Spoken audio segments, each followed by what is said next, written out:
Just a barista? At the party my stepfather sneered as my husband served drinks. Then the bank manager rushed in. We can't process the loan without the senior loan officer's approval. My husband set down his tray and pulled out his badge. That would be me. Cue the sweet sound of stepdad's champagne glass hitting the floor. The sound of shattering glass echoed through the room like a gunshot. Richard's expensive champagne flute lay in pieces at his feet, the amber liquid seeping into the pristine beige carpet of his showpiece living room. His face had turned an alarming shade of white, mouth hanging open as he stared at my husband. You. Richard choked out. You're the senior loan officer? I savored the moment, letting myself imagine this scene playing in slow motion. The glass slipping from his fingers, the shock replacing his usual smugness, the utter disbelief as Jaden calmly tucked his bank ID back into his pocket.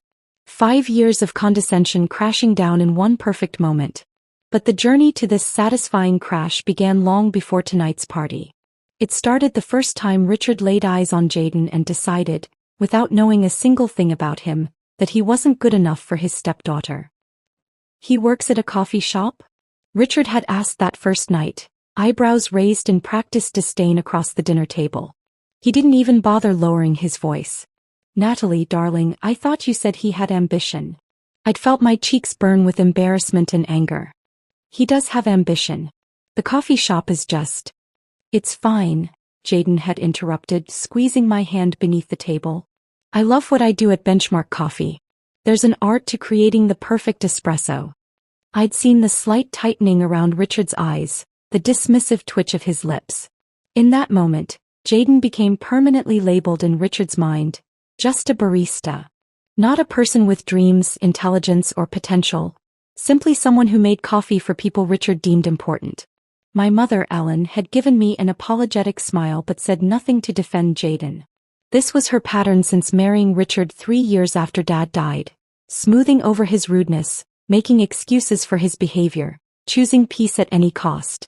Richard's just protective of you, she'd whisper later. He wants what's best for your future. What's best for me is someone who treats me with respect and kindness, I'd fired back. Someone who makes me laugh and supports my choices. Jaden is that person. Mom had sighed, patting my hand. Just give Richard time to see that too. But time only deepened Richard's disapproval. When Jaden and I announced our engagement a year later, Richard had pulled me aside at the small family gathering. He'll never provide the life you deserve, he'd said, swirling his bourbon like he was imparting great wisdom. You're making a mistake, Natalie.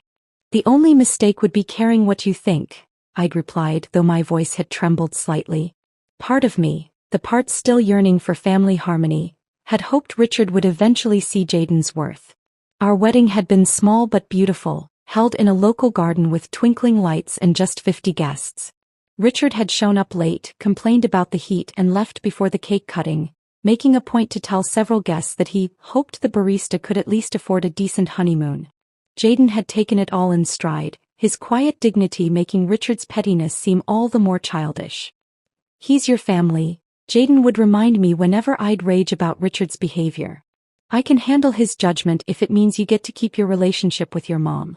So we built our life together, a modest but happy existence in our starter home with our rescue dog Max. We maintained civil relations with Richard and Mom, joining them for occasional Sunday dinners and obligatory holiday gatherings. At each one, Richard would find some way to reference Jaden's job at the coffee shop, despite Jaden repeatedly mentioning he was also working at First National Bank. How's the coffee business? Richard would ask with feigned interest. Still making those fancy lattes? Business is good, Jaden would answer simply, never bothering to correct the deliberate misunderstanding. I'd urged him once to just tell Richard about his rapid promotions at the bank. Maybe he'd finally respect you if he knew. Jaden had shrugged. I don't need his respect. I have yours.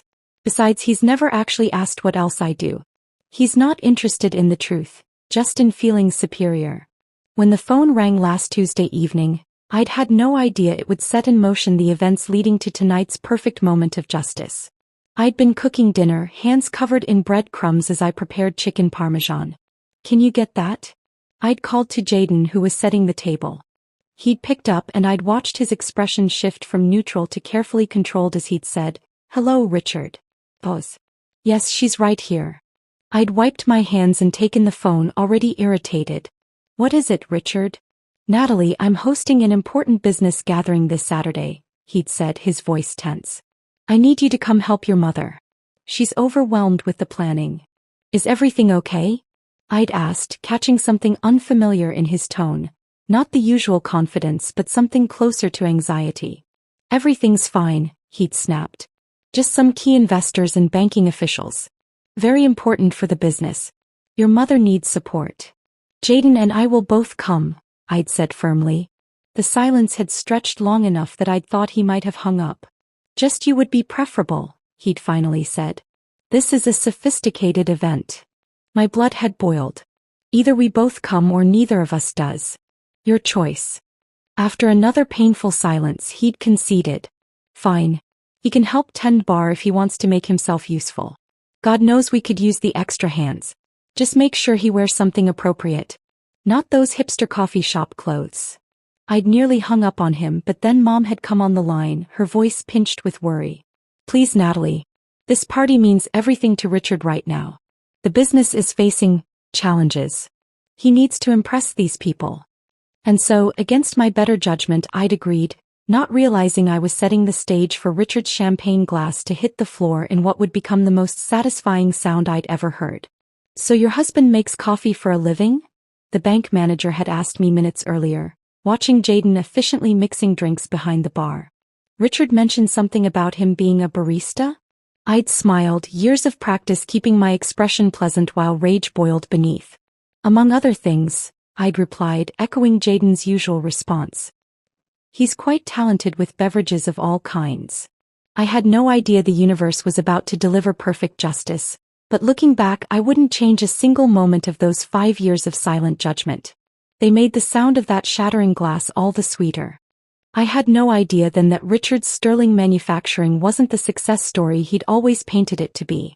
4 years he'd boasted about his empire at every family gathering, the contracts with major retailers, the expansion into 3 states, the ever-growing workforce. His success had been his identity, the measuring stick by which he judged everyone else's worth, including Jaden's. The first hint that something was wrong came 3 weeks before the party. Mom called me at 11:30 p.m., her voice thin with worry. Natalie? Are you awake, honey? I'd been reading in bed while Jaden slept beside me. What's wrong, Mom? Is everything okay? Everything's fine, she said automatically, but the tremor in her voice betrayed her. I needed someone to talk to. Richard's been at the office until midnight every night this week. When he comes home, he locks himself in his study with a bottle of scotch. Is the business in trouble? I asked directly. The silence stretched so long I thought we'd been disconnected. Mom. He doesn't know I'm calling you, she finally whispered. He'd be furious if he knew I was discussing this with anyone. But yes, there are difficulties. The Westport contract fell through. And the bank is asking questions about last quarter's numbers. My stomach tightened. How bad is it? He won't tell me exactly. But he's selling his boat. The significance wasn't lost on me. Richard's 38-foot cabin cruiser was his prized possession. The symbol of his success he loved to show off during summer gatherings. What can I do? I asked, though I wasn't sure what help I could offer. Nothing, dear. I shouldn't have bothered you. I just needed to hear a friendly voice. She paused. Actually, there is one thing. Richard's hosting a party for potential investors next month. It would mean a lot if you could come. Help me make everything perfect. He needs this to go well. That was the first mention of the party that would eventually lead to Richard's champagne glass shattering on the floor. Over the next 2 weeks, Mom called 4 more times, always late, always when Richard wasn't home. Each call revealed another crack in Richard's carefully constructed facade. The second mortgage they'd taken out on the house. The missed payroll that Richard had covered from their personal savings. The potential investors who kept backing out at the last minute. What happened? I asked during one call. Richard always made it sound like Sterling was practically printing money. Mom sighed heavily. It was for a while. But Richard made some gambles that didn't pay off. He invested heavily in a new production line for a contract that fell through. Then he tried to expand too quickly into the West Coast market without proper research. I wasn't entirely surprised. Richard had always been overconfident, dismissive of cautionary advice. The same qualities that made him demean Jaden's career choices had apparently infected his business decisions. The party's been moved up, Mom told me during her most recent call. It's this Saturday now. Richard says we can't wait any longer. First National Bank is reviewing his loan application, and he needs to impress their executives. I'd nearly choked on my tea. First National? That's where Jaden... I know, dear, Mom interrupted. That's partly why I'm calling. Richard doesn't know where Jaden works. He's never bothered to ask beyond that coffee shop. It might be awkward. Awkward was an understatement. Jaden had been with First National for 4 years, working his way up from entry-level to senior loan officer through dedication and night classes. He now oversaw all commercial lending for the region, which would include Richard's application. When I'd hung up with Mom, I turned to find Jaden standing in the kitchen doorway, concern etched on his face. "Your mom again?" he'd asked softly. I nodded, explaining Richard's financial troubles and the hastily arranged party. "He's applied to First National," I finished. "Your bank." Jaden's eyebrows rose slightly. "For how much?" Mom didn't say, but from the sound of it, enough to save the entire company. I bit my lip. "What should we do? Should we tell him you work there?" Jaden considered this, his expression thoughtful. "If we tell him now, he'll just find another bank. Or he'll try to use our connection improperly." He shook his head. "Better to let the application process work as it should. My team will evaluate it on its merits." "But the party's specifically to impress bank executives," I pointed out. "Executives like you." A small smile played at the corners of Jaden's mouth. "Well, then I should definitely attend, shouldn't I? Richard specifically suggested you could make yourself useful by tending bar," I reminded him, still annoyed by the condescension. To my surprise, Jaden nodded. "I'd be happy to. I still enjoy mixing drinks. Did 4 years of it to pay for college, remember?" I stared at him. "You'd actually serve drinks at Richard's party? After how he's treated you?" Jaden came over and took my hands in his. "Look, I don't care what Richard thinks of me. Never have. But I know you care about your mom, and she's clearly stressed about this whole situation." His selflessness made my throat tight. "You're a better person than I am. Besides," he added with a hint of mischief, "it might be interesting to see how Richard interacts with bank officials when he doesn't know who's who." The day before the party, I overheard Mom on the phone with Richard's assistant, Jennifer, frantically finalizing details. "The caterer needs final numbers by noon. Yes, the rental company is delivering the extra glassware at 4. Has Richard confirmed which executives from First National are attending?" Mom's voice grew more strained. "He hasn't. But Jennifer, the party is tomorrow."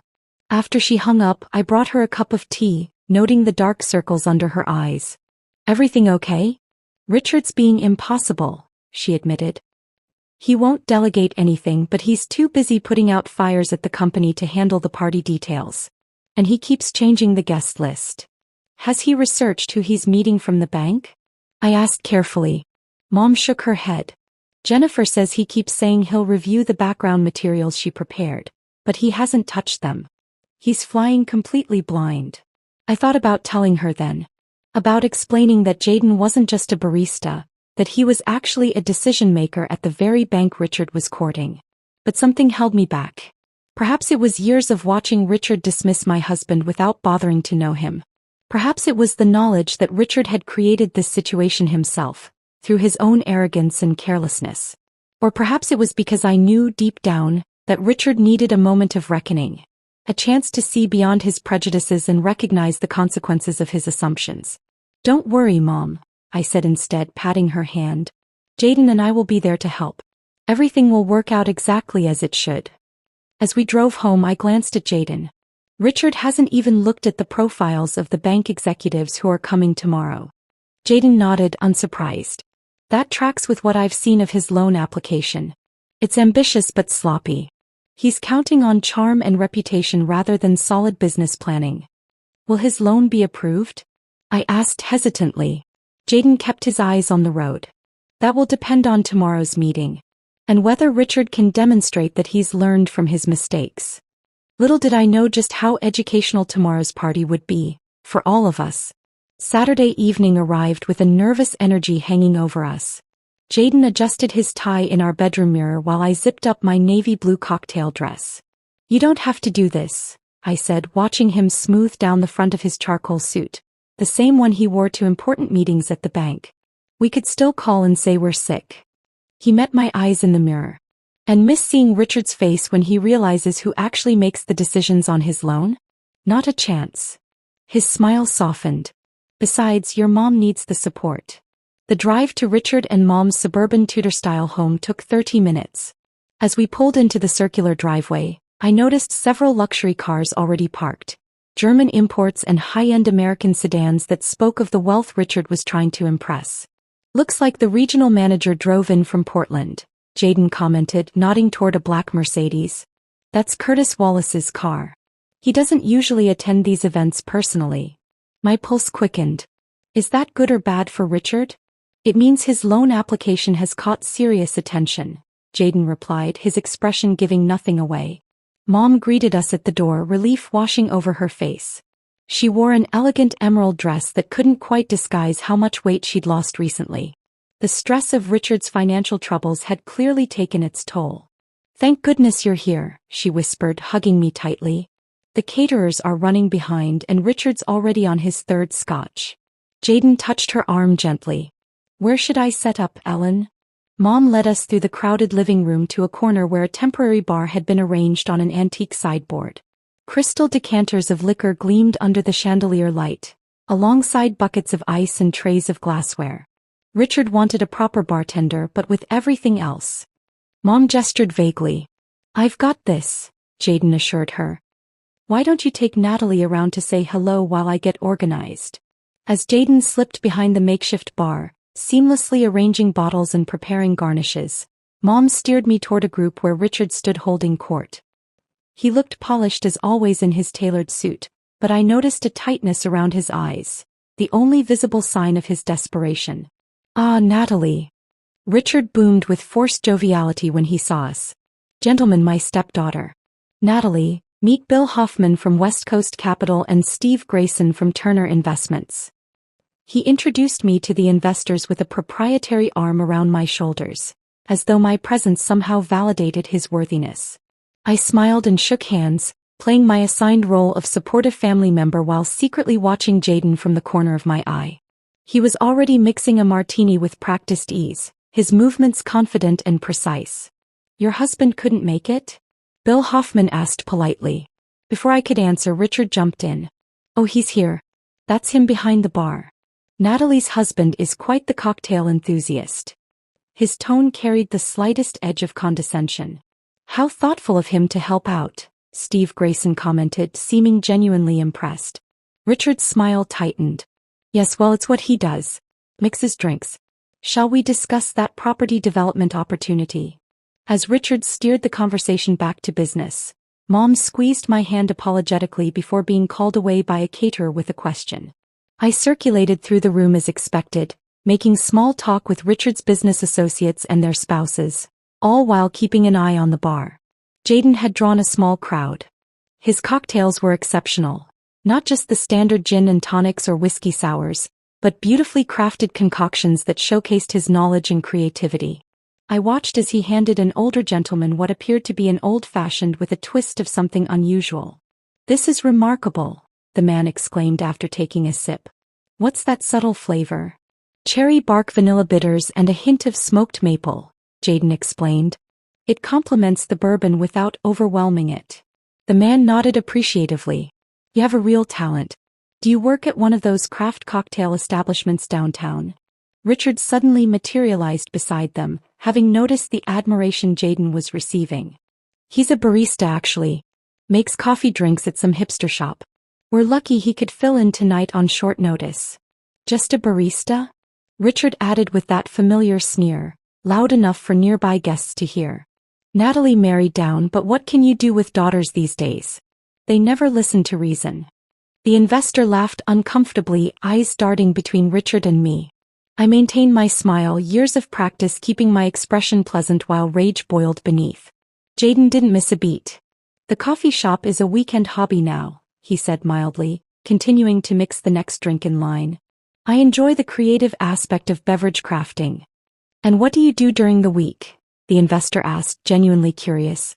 Before Jayden could answer, Richard cut in again. Who needs another drink? Bill, let me tell you about our projected earnings once this expansion goes through. Throughout the evening, Richard repeatedly found ways to emphasize Jayden's position, just serving drinks, while simultaneously preventing him from engaging in any meaningful conversation with the potential investors or banking officials who had begun to arrive. It was a carefully orchestrated dance of exclusion that I'd witnessed many times before at family functions, but tonight it seemed particularly calculated. What Richard didn't realize was that several of the bank representatives were greeting Jayden with subtle nods of recognition, even as they played along with the charade. One woman in a sleek pantsuit actually winked at him while accepting her gin and tonic. Your Moscow Mule is the best I've had, Jayden, another banker commented. Though not quite as impressive as that proposal you approved for the Adams project last month.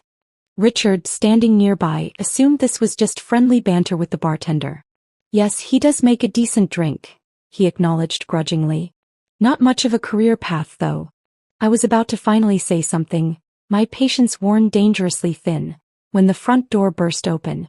A flustered man in his 50s with thinning hair and a slightly rumpled suit rushed in, eyes scanning the room urgently. I recognized him immediately as Thomas Brennan, the branch manager from First National's main office. I apologize for the interruption, he announced to the room, slightly out of breath. There's an urgent situation with the Sterling Manufacturing loan application. We can't proceed without the senior loan officer's approval on the amended terms. Richard stepped forward, alarm briefly flickering across his face before he composed himself. Mr. Brennan, we weren't expecting you until later. Perhaps we could discuss this privately in my study? There's no time, Brennan insisted, still searching the room. The paperwork needs immediate attention if we want to move forward before markets open Monday. I need to find. His eyes landed on the bar area and widened with visible relief. Ah, there you are. Richard turned, following Brennan's gaze with confusion. The room fell into a curious hush as Brennan hurried toward the makeshift bar. Thank goodness, Brennan said, addressing Jayden directly. I've been trying to reach you for an hour. We can't process the Sterling loan without your signature on the revised terms. Jayden calmly set down the cocktail shaker he'd been using. He reached into his inner suit pocket and pulled out his bank ID badge. That would be me, he said quietly, the simple statement landing like a thunderclap in the silent room. That would be me, Jayden said quietly, the simple statement landing like a thunderclap in the silent room. 4-3 heartbeats, absolute stillness reigned. I watched comprehension dawn across faces throughout the room. First confusion, then surprise, and finally understanding. Several of Jayden's colleagues from the bank exchanged knowing glances, some barely suppressing smiles. Richard's face went through a more dramatic transformation. His expression shifted from irritation at the interruption to confusion as he looked between Brennan and Jayden. When his eyes landed on the bank ID badge in Jayden's hand, the one clearly displaying senior loan officer beneath Jayden's photograph, his face drained of color so rapidly I thought he might faint. I don't understand, Richard finally managed, his voice uncharacteristically small. He'd automatically reached for his champagne glass, gripping it like a lifeline. You're the barista. The entire room had gone quiet enough to hear a pin drop. Even the caterers had frozen in place, sensing the dramatic shift in atmosphere.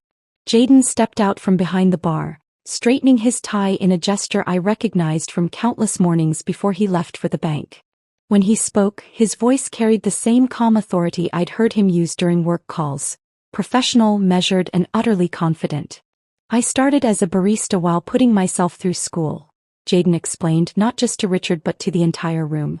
I still work weekend mornings at Benchmark Coffee because I enjoy it and it keeps me grounded. But for the past 4 years I've been with First National Bank. I was promoted to Senior Loan Officer for Commercial Lending 18 months ago. He turned slightly toward Thomas Brennan. I've actually been reviewing the Sterling Manufacturing application this week. I was planning to discuss it with you on Monday, but it seems we need to address it now. Richard's mouth opened and closed without sound, like a fish suddenly finding itself on dry land. Several of the investors exchanged glances, reevaluating the dynamics they were witnessing. Mom pressed her fingers to her lips, her eyes wide with shock. "You're reviewing my loan?" Richard finally managed, his voice cracking slightly. Jaden nodded. "My team handles all commercial loans above $3 million in this region." The implications were sinking in for everyone in the room. The man Richard had been dismissing all evening, for years really as just a barista, would be making the decision on whether his company survived. One of the investment partners, Bill Hoffman I believe, couldn't suppress a short laugh. "Well, I'll be damned." The sound broke the spell momentarily. Conversations erupted in hushed tones around the edges of the room as guests processed this unexpected turn of events. I caught fragments, always assumed he was just serving drinks, and talk about embarrassing, and never judge a book by its cover. I remained rooted to my spot, a complex tsunami of emotions washing through me. Vindication certainly. After years of watching Richard belittle my husband, there was undeniable satisfaction in this moment. But also pride in how Jaden was handling himself. No gloating, no petty revenge, just quiet dignity. Richard finally found his voice again. "Why didn't you say something?" The question emerged as half accusation, half plea. "All these years." "You never asked," Jaden replied simply.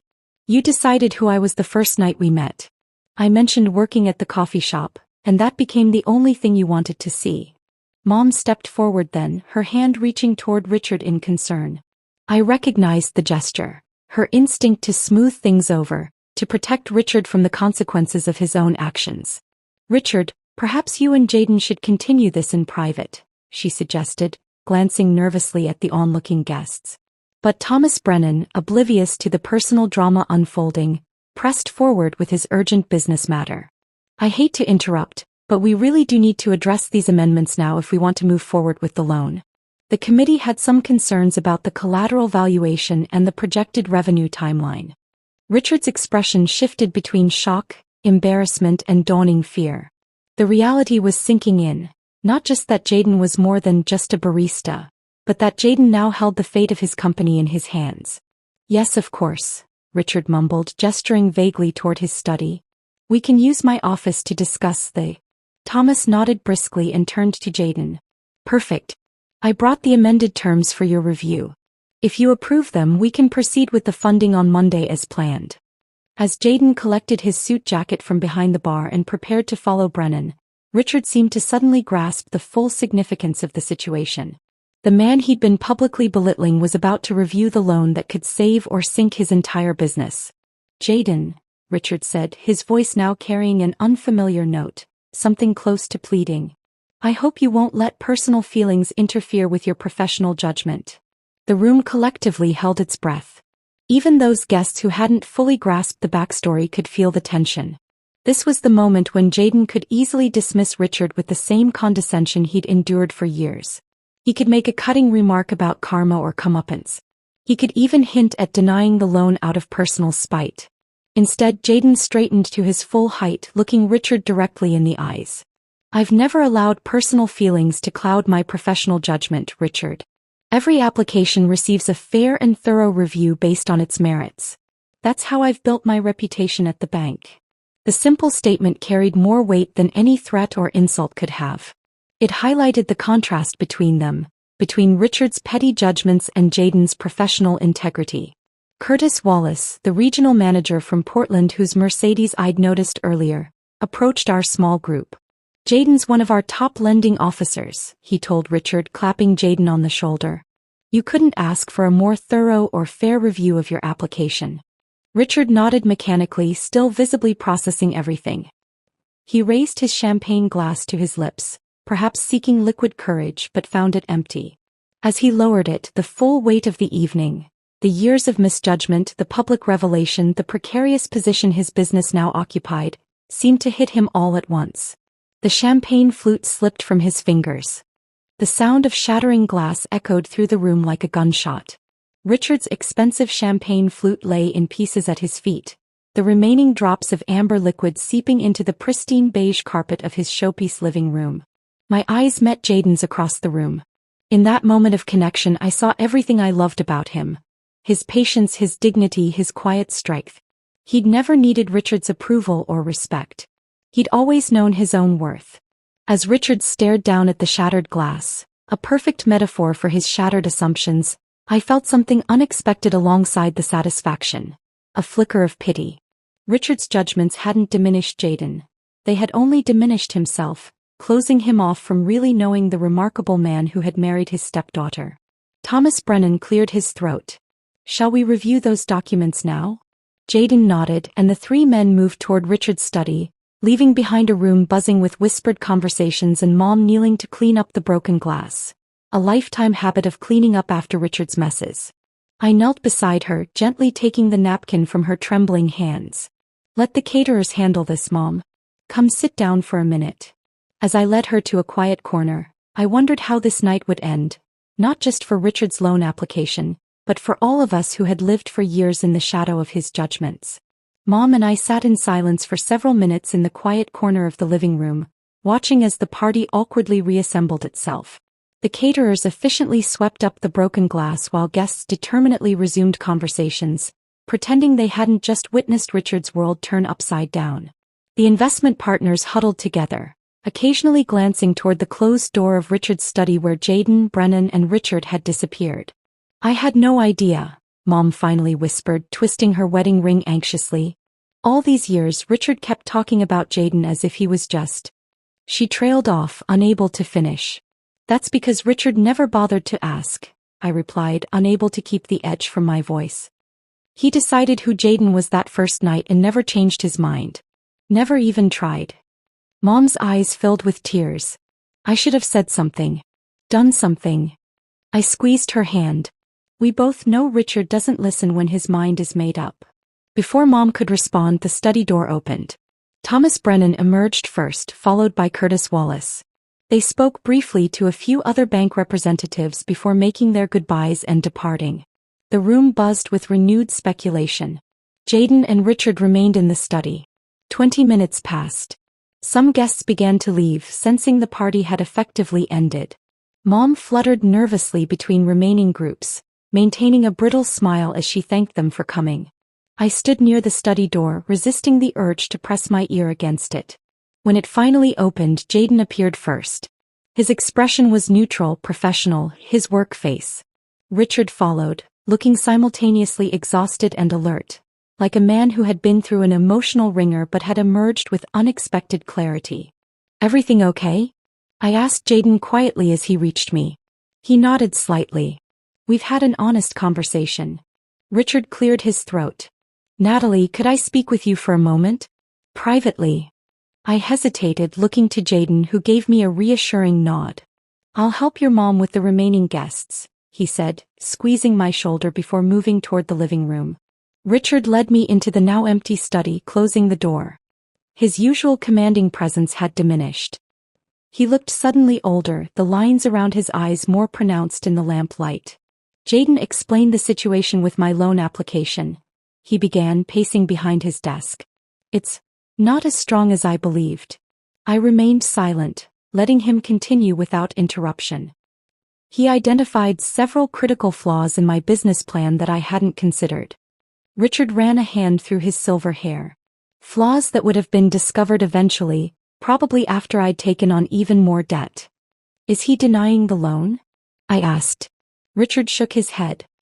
"He's recommending a modified approval with stricter oversight and a phased disbursement contingent on meeting specific milestones." He gave a short, humorless laugh. "It's actually better than I deserve." The admission was so unlike Richard that I stared at him, momentarily speechless. "I've been unfair to your husband," he continued, the words seeming to physically pain him. "I made assumptions about his character, his intelligence, his potential, all based on a job I deemed beneath me." "Yes, you did," I agreed, not making this easy for him. "For 5 years, you've belittled and dismissed him at every opportunity.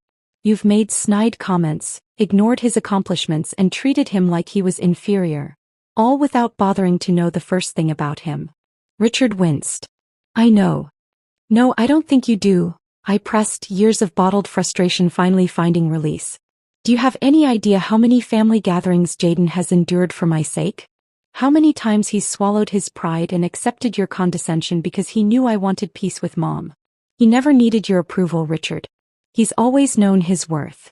But I needed you to see it and you refused to even try. To my shock, Richard's eyes glistened with moisture. In 5 years I'd never seen him display such vulnerability. I was wrong, he said simply. I've been wrong about many things.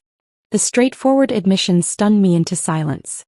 Jaden didn't have to help me tonight, Richard continued, staring out the window at the dwindling collection of cars in the driveway.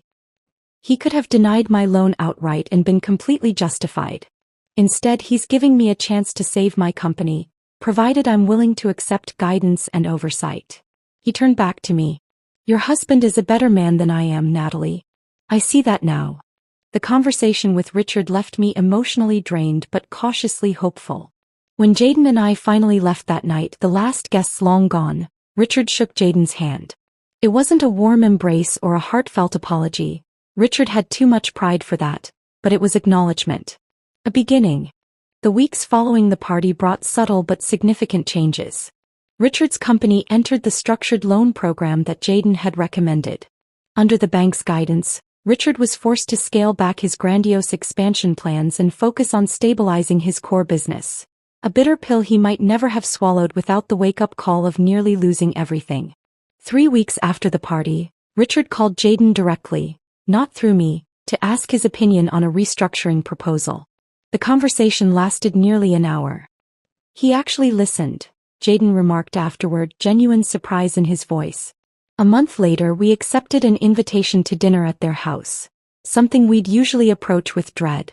The evening wasn't without tension, but Richard made a visible effort. He asked Jaden about his work at the bank. He even expressed interest in specialty coffee, admitting he knew nothing about the different brewing methods Jaden had mastered. Maybe you could show me sometime, Richard suggested as we were leaving. The offer was awkward, hesitant, but sincere. Over the following months, a new relationship slowly emerged from the ashes of the old. Not friendship, there was too much history for that, but something approaching mutual respect. Richard stopped introducing Jaden as Natalie's husband, and started using his name. He began consulting Jaden on financial matters, acknowledging his expertise. Most significantly, he stopped making snide comments about Jaden's weekend job at the coffee shop. 6 months after the party, when Sterling Manufacturing met its first major milestone under the loan program, Richard invited us to a small celebration dinner. I wouldn't be here without Jaden's guidance, he admitted to the small gathering of employees and family. Sometimes the best advice comes from unexpected sources. It wasn't a full acknowledgement of his prejudice, but for Richard, it was progress. That night as Jaden and I drove home, I asked the question that had been on my mind for months. Do you think you'll ever forgive him completely? Jaden considered this, his face thoughtful in the dashboard light. Forgiveness isn't really the point, he finally said. What matters is that he's learning to see people for who they really are, not who he assumes them to be. That kind of growth is worth more than an apology. As we pulled into our driveway, he added, everyone deserves a chance to rebuild on honest ground. I leaned over and kissed him, overwhelmed yet again by the quiet wisdom that Richard had spent years overlooking. My husband had never been just a barista. He had always been extraordinary. Richard had simply refused to see it.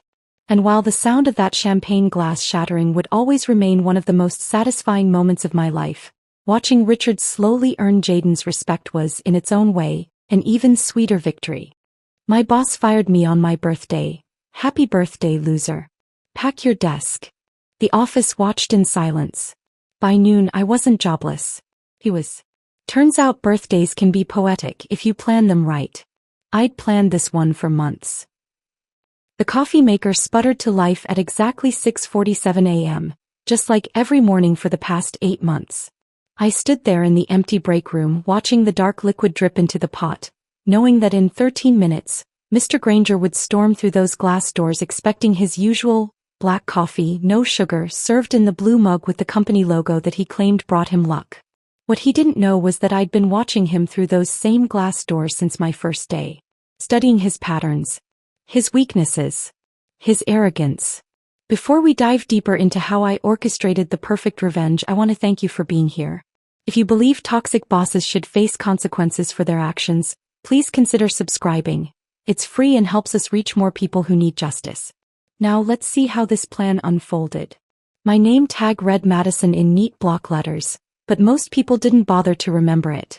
To them, I was invisible, the girl who fetched coffee, sorted files, and stayed late without being asked. The one who smiled politely when they dumped extra work on my desk with a dismissive wave. The one who never complained, never pushed back, never caused trouble. Perfect. I started at this company like everyone else. Bottom rung, no one special. At least that's what they thought. During my interview, I'd worn a borrowed blazer from Goodwill and carried a resume printed at the local library. I spoke softly, kept my answers brief, and projected exactly what they expected. Desperation wrapped in gratitude. We're looking for someone who can handle basic administrative tasks, the HR manager had said, barely glancing up from her phone. Filing, copying, general office support. The pay isn't much, but it's a foot in the door. I'd nodded eagerly, clutching my fake leather portfolio. I'm just happy for the opportunity. The lie tasted bitter but necessary. What they didn't know, what none of them knew, was that my father, Logan Mitchell, owned 47% of the entire company. Not Logan the janitor or Logan the accountant. Logan Mitchell, the silent partner whose signature appeared on every major contract, whose approval was needed for every significant decision, whose investment had quite literally built the foundation beneath their feet. I wasn't just there to work. I was there to watch. My mother used to tell me stories about people like Granger when I was little. Sweetheart, she'd say, brushing my hair before bed. People who spend all their time looking up at themselves in mirrors never see the ground shifting beneath their feet. Those are the ones who fall the hardest. She'd been gone for 3 years now, but her words echoed in my mind every time Granger's voice boomed across the office, every time he took credit for someone else's idea, every time he made another employee's life miserable just because he could. Granger was exactly the kind of man my mother had warned me about. The kind who barked orders like a drill sergeant, stole credit with the smoothness of a seasoned politician, and smiled like he owned everything and everyone around him. His corner office had floor-to-ceiling windows, a mahogany desk that cost more than most people's cars, and walls lined with awards he'd never actually earned. He didn't own anything. Not really. But there was one person in this toxic ecosystem who caught my attention from day one. Brad. While everyone else treated me like furniture, Brad actually saw me. He was quiet, almost painfully so, but there was something deliberate about his silence. Something calculating. Extra shot today? He'd ask softly, appearing at my elbow while I prepared the morning coffee service. He always brought me a second cup, perfectly prepared with the exact amount of cream I preferred, though I'd never told him how I liked it. Most people assumed Brad was a temp worker or maybe someone's assistant. He dressed simply, spoke only when spoken to, and seemed to blend into the background during meetings. But I watched him the way I watched everyone else, and I noticed things others missed. The way his eyes tracked every conversation, cataloging information like a human database. How his fingers would pause over his keyboard when Granger made particularly cruel comments, as if he were restraining himself from typing something he shouldn't. The expensive watch he wore. Subtle but worth more than 3 months of my supposed salary. Brad wasn't just another employee grinding away in corporate purgatory. I had a feeling he was much more than that. As it turned out, I wasn't wrong. The company culture was toxic in the way that only corporate environments can be, polished on the surface, rotten underneath. Meetings felt like gladiator matches where the loudest voice won, regardless of logic or merit. Promotions went to whoever could kiss up most effectively while stepping on the most backs. Ideas were stolen so casually that plagiarism had become standard operating procedure. I stayed silent through it all. Smiled when they needed me to smile. Nodded when they needed me to agree. Apologized when they needed someone to blame. But I was always listening. Always watching. Always taking mental notes. When Granger screamed at Sarah from accounting until she cried, I remembered. When he deliberately sabotaged Tom's presentation to make himself look better, I cataloged it. When he made inappropriate comments about female employees during the holiday party, thinking no one important was paying attention, I filed it away with everything else. Every insult, every injustice, every moment of casual cruelty, it all went into my mental archive. A growing collection of evidence that I planned to use when the time was right. Some nights, I'd sit in my actual apartment, not the studio I'd claimed to live in during my interview, and review the day's observations. I'd write everything down in coded shorthand, building a comprehensive picture of exactly who these people really were when they thought no one was watching. My father called every Sunday, always at exactly 8 p.m. "How's the research going, sweetheart?" he'd ask, his voice warm but careful. "Almost ready," I'd tell him. "Just need a little more time." "Take all the time you need. Your mother always said the best revenge is served ice cold." She had said that. Usually while teaching me chess, showing me how to sacrifice pawns to protect the queen, how to think 7 moves ahead while your opponent was still celebrating their last capture. I was learning to play a much bigger game now. One where the stakes were higher than any chess match, where real people's lives hung in the balance, where one perfectly timed move could topple an entire kingdom built on lies and cruelty. But first I had to remain invisible just a little longer.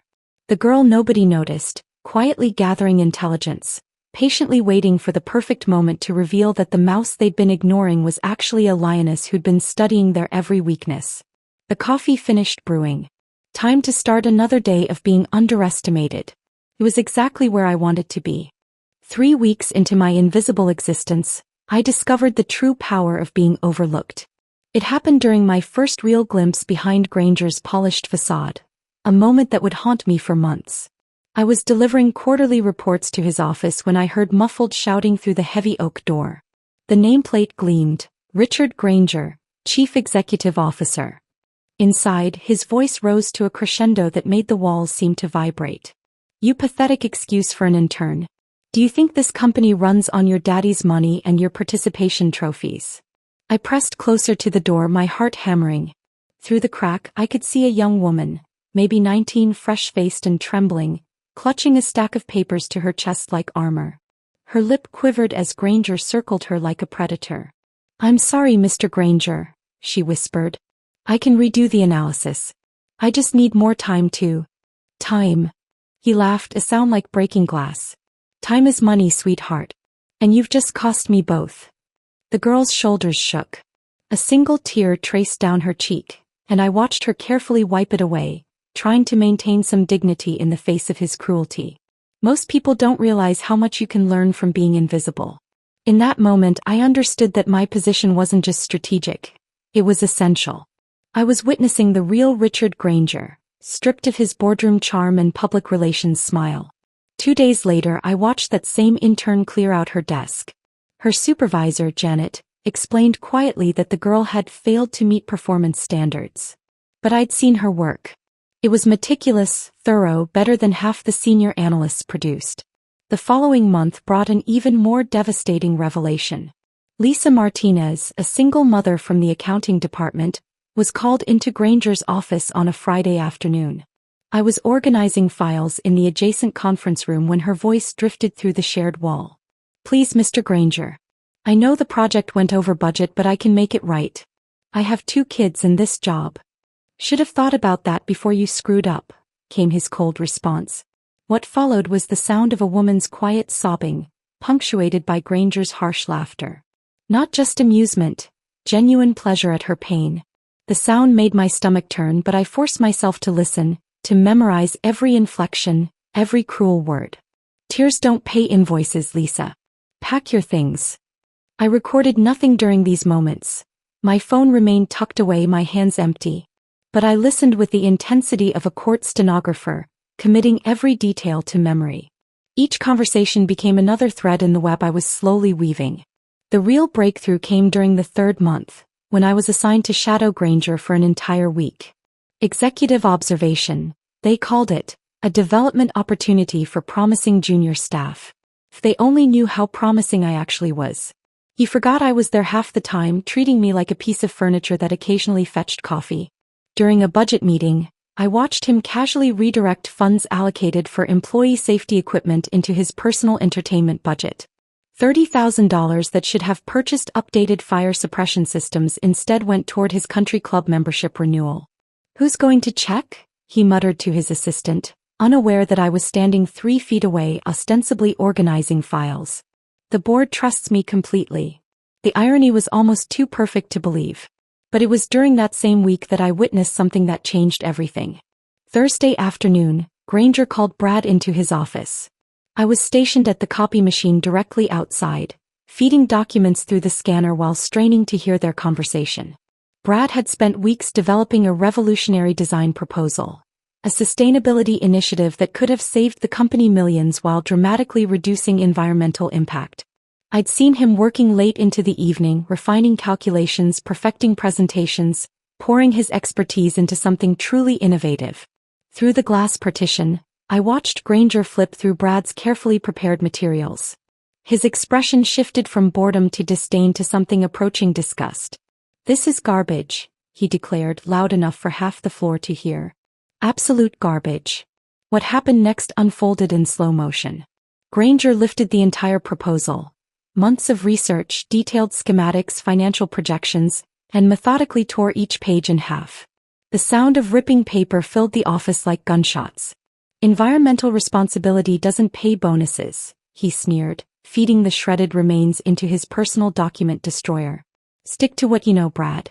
Filing and staying quiet. Throughout this humiliation, Brad's expression never changed. He stood perfectly still, hands clasped behind his back, watching his work disappear into mechanical teeth. But I was close enough to see what Granger missed. The subtle tightening of Brad's jaw, the way his knuckles went white, the dangerous stillness that settled over his features. I wanted to scream. To march into that office and reveal exactly who I was. To watch Granger's face crumble when he realized what he'd just done. But my mother's voice echoed in my mind, reminding me that the most powerful strikes come from unexpected angles. We weren't ready yet. Instead, I began expanding my intelligence network beyond the corporate hierarchy. The cleaning staff became my most valuable allies. Maria, who emptied Granger's trash and often found incriminating documents he'd carelessly discarded. The night shift engineers, who witnessed executive-level conversations during supposedly private after-hours meetings. The security guards who saw everything but were rarely asked to speak. These invisible workers had stories that would make headlines. Jenny, the assistant who'd been systematically harassed until she requested a transfer to another department. Marcus, the facilities manager who'd been forced to falsify inspection reports to avoid unnecessary expenses. Patricia, the receptionist who'd been threatened with termination for refusing to lie to her husband about Granger's whereabouts during his affair with a board member's wife. I wrote everything down in a coded journal I kept locked in my desk drawer. Not just the major incidents but the smaller cruelties that revealed character. The way Granger treated service workers, his casual racism disguised as business decisions, his complete disregard for employee well-being. This wasn't just about personal revenge anymore. It was about justice for every person he'd trampled while climbing his ladder of success. My father's weekly check-ins became my anchor during this period. He never called, too traceable. Instead, handwritten notes appeared in my mailbox, always in his distinctive script, always containing exactly the guidance I needed. "Patience is a scalpel, not a hammer," read one particularly memorable message. "Precision cuts deeper than force." His words became my compass, guiding me through moments when rage threatened to overwhelm strategy. I wasn't going to scream my accusations from rooftops or confront Granger in dramatic boardroom showdowns. I was going to slice carefully, methodically, with surgical precision. And when I was finished, there would be nothing left but the truth. Monday morning arrived with the weight of inevitability. I'd been planning this day for 8 months, 17 days and roughly 6 hours. Every detail choreographed, every contingency mapped, every emotion carefully controlled. What I hadn't anticipated was how ordinary it would feel when the moment finally came. The office buzzed with its usual Monday morning energy. Keyboards clicking, coffee brewing, phones ringing in their endless corporate symphony. I sat at my desk, hands steady as I typed up meaningless reports, watching the clock tick toward 10:30 a.m. That's when Granger typically made his rounds, strutting through the office like a peacock displaying his feathers. At 10:27, I heard his voice booming from the executive wing. My pulse quickened, but not from fear. From anticipation. "Madison." His voice cut through the office chatter like a blade. "Conference room. Now." I stood slowly, smoothing my skirt, feeling every eye in the office turn toward me. This was theater now, and I had a role to play. The confused, nervous employee who had no idea what was coming. But as I walked toward the conference room, I noticed something that made my heart skip. Someone had decorated the break room table with a small birthday cake. vanilla with pink frosting, the kind you'd buy at a grocery store. A handful of balloons bobbed nearby and a few co-workers stood around awkwardly, clearly uncomfortable but trying to be kind. Sarah from accounting caught my eye and mouthed, "Happy birthday," with a sad smile. She didn't know what was about to happen, but somehow she sensed it wouldn't be good. "Everyone gather around," Granger announced, his voice carrying that false cheer he used when he wanted an audience for his cruelty. "We're celebrating Madison's special day." The office slowly assembled in the break room, a reluctant congregation for whatever performance Granger had planned. I counted faces, 23 people including myself. 23 witnesses to what he clearly intended as my public humiliation. "Madison," he began, that predatory smile spreading across his face, "today marks not just your birthday but also a very special announcement." I stood perfectly still, hands clasped in front of me, projecting the image of a deer caught in headlights. Inside, every nerve was alive with electric anticipation. "Happy birthday, loser," he said, his voice cutting through the uncomfortable silence like a gunshot. The words echoed off the walls, hanging in the air long enough for everyone to absorb their casual cruelty. The room went silent. Someone's coffee cup clinked against a saucer. A phone rang unanswered in the distance. "Pack your desk," he continued, louder now, feeding off the audience's discomfort. "We're downsizing and I figured we'd start with the dead weight." His laughter filled the space, sharp, triumphant, designed to wound. A few people chuckled nervously, the sound hollow and forced. Most looked down at their shoes, unwilling to meet my eyes, ashamed to be witnessing this moment but powerless to stop it. I searched the crowd for Brad. He stood near the back, expression completely neutral, hands in his pockets.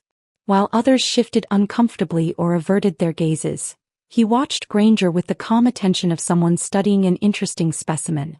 He didn't even flinch. "Well," Granger prompted, clearly expecting tears, protests, maybe even begging. "Don't you have anything to say? No birthday speech?" I said nothing. The silence stretched between us like a taut wire, vibrating with tension that only I understood. "Jennifer," Granger called to his assistant, "get her a box. She'll need something to carry her things." Jennifer appeared with a cardboard box, the kind used for office supplies now repurposed for my supposed shame. She handed it to me with apologetic eyes, mouthing, "I'm sorry," so quietly only I could see. I took the box without a word, feeling its weight, noting the irony. This box would become a prop in my performance, a symbol of what everyone thought was my defeat. The walk to my desk felt like a funeral procession. My co-workers parted before me, creating a path lined with pitying stares and uncomfortable shuffles. Some whispered behind their hands. Others pretended to be busy with their work, unable to watch what they believed was my public destruction. At my desk, I paused, surveying the personal items I'd carefully arranged over the past 8 months. Most were decoys, generic decorations meant to create the illusion of someone who actually belonged here, someone who had invested emotionally in this place. I took exactly 4 things, each selection deliberate and meaningful. First, the framed photo of my parents. My father in his navy suit, my mother in her pearl necklace, both smiling at some long-ago charity gala. The photo served dual purposes. It showed my human side to watching coworkers while secretly reminding me of my true purpose here. Second, my notebook. Black leather, unremarkable from the outside, but filled with months of careful observations written in coded shorthand. Every conversation, every incident, every piece of evidence I'd gathered was documented in those pages. Third, my pen. A simple ballpoint that had signed countless meaningless memos while secretly recording the information that would change everything. Fourth, and most importantly, my access badge. The plastic card that identified me as Madison, administrative assistant. What it didn't show was the authorization level coded into its magnetic strip. Access granted not to Madison the coffee girl, but to Madison Logan, daughter of the company's largest shareholder. I placed these items carefully in the box, ignoring the weight of 23 pairs of eyes watching my every movement. Someone had started crying. I thought it might be Sarah, but I didn't look up to confirm. This wasn't the time for comfort or reassurance. As I lifted the box and turned toward the exit, I caught a glimpse of Brad at his desk. Our eyes met for exactly 3 seconds. He gave me the smallest possible nod, barely a movement at all, but it carried the weight of months of shared understanding. That was all. But I understood perfectly. We had waited long enough. The pieces were in position. The board was set. It was time. I walked toward the elevator carrying my box of carefully chosen props, feeling the weight of their stares and the lightness of impending victory. Behind me, I heard Granger's voice resuming its normal volume, the show over, the audience dismissed. He had no idea that his performance was just the opening act. At noon I returned. The elevator doors opened on the executive floor and I stepped out transformed. Gone was the meek administrative assistant in her discount blazer and uncomfortable flats. In her place stood Madison Logan. Clean lines, perfect posture, expensive heels clicking against marble floors with the confidence of someone who belonged here. My hair was pulled back in a sleek bun. No makeup.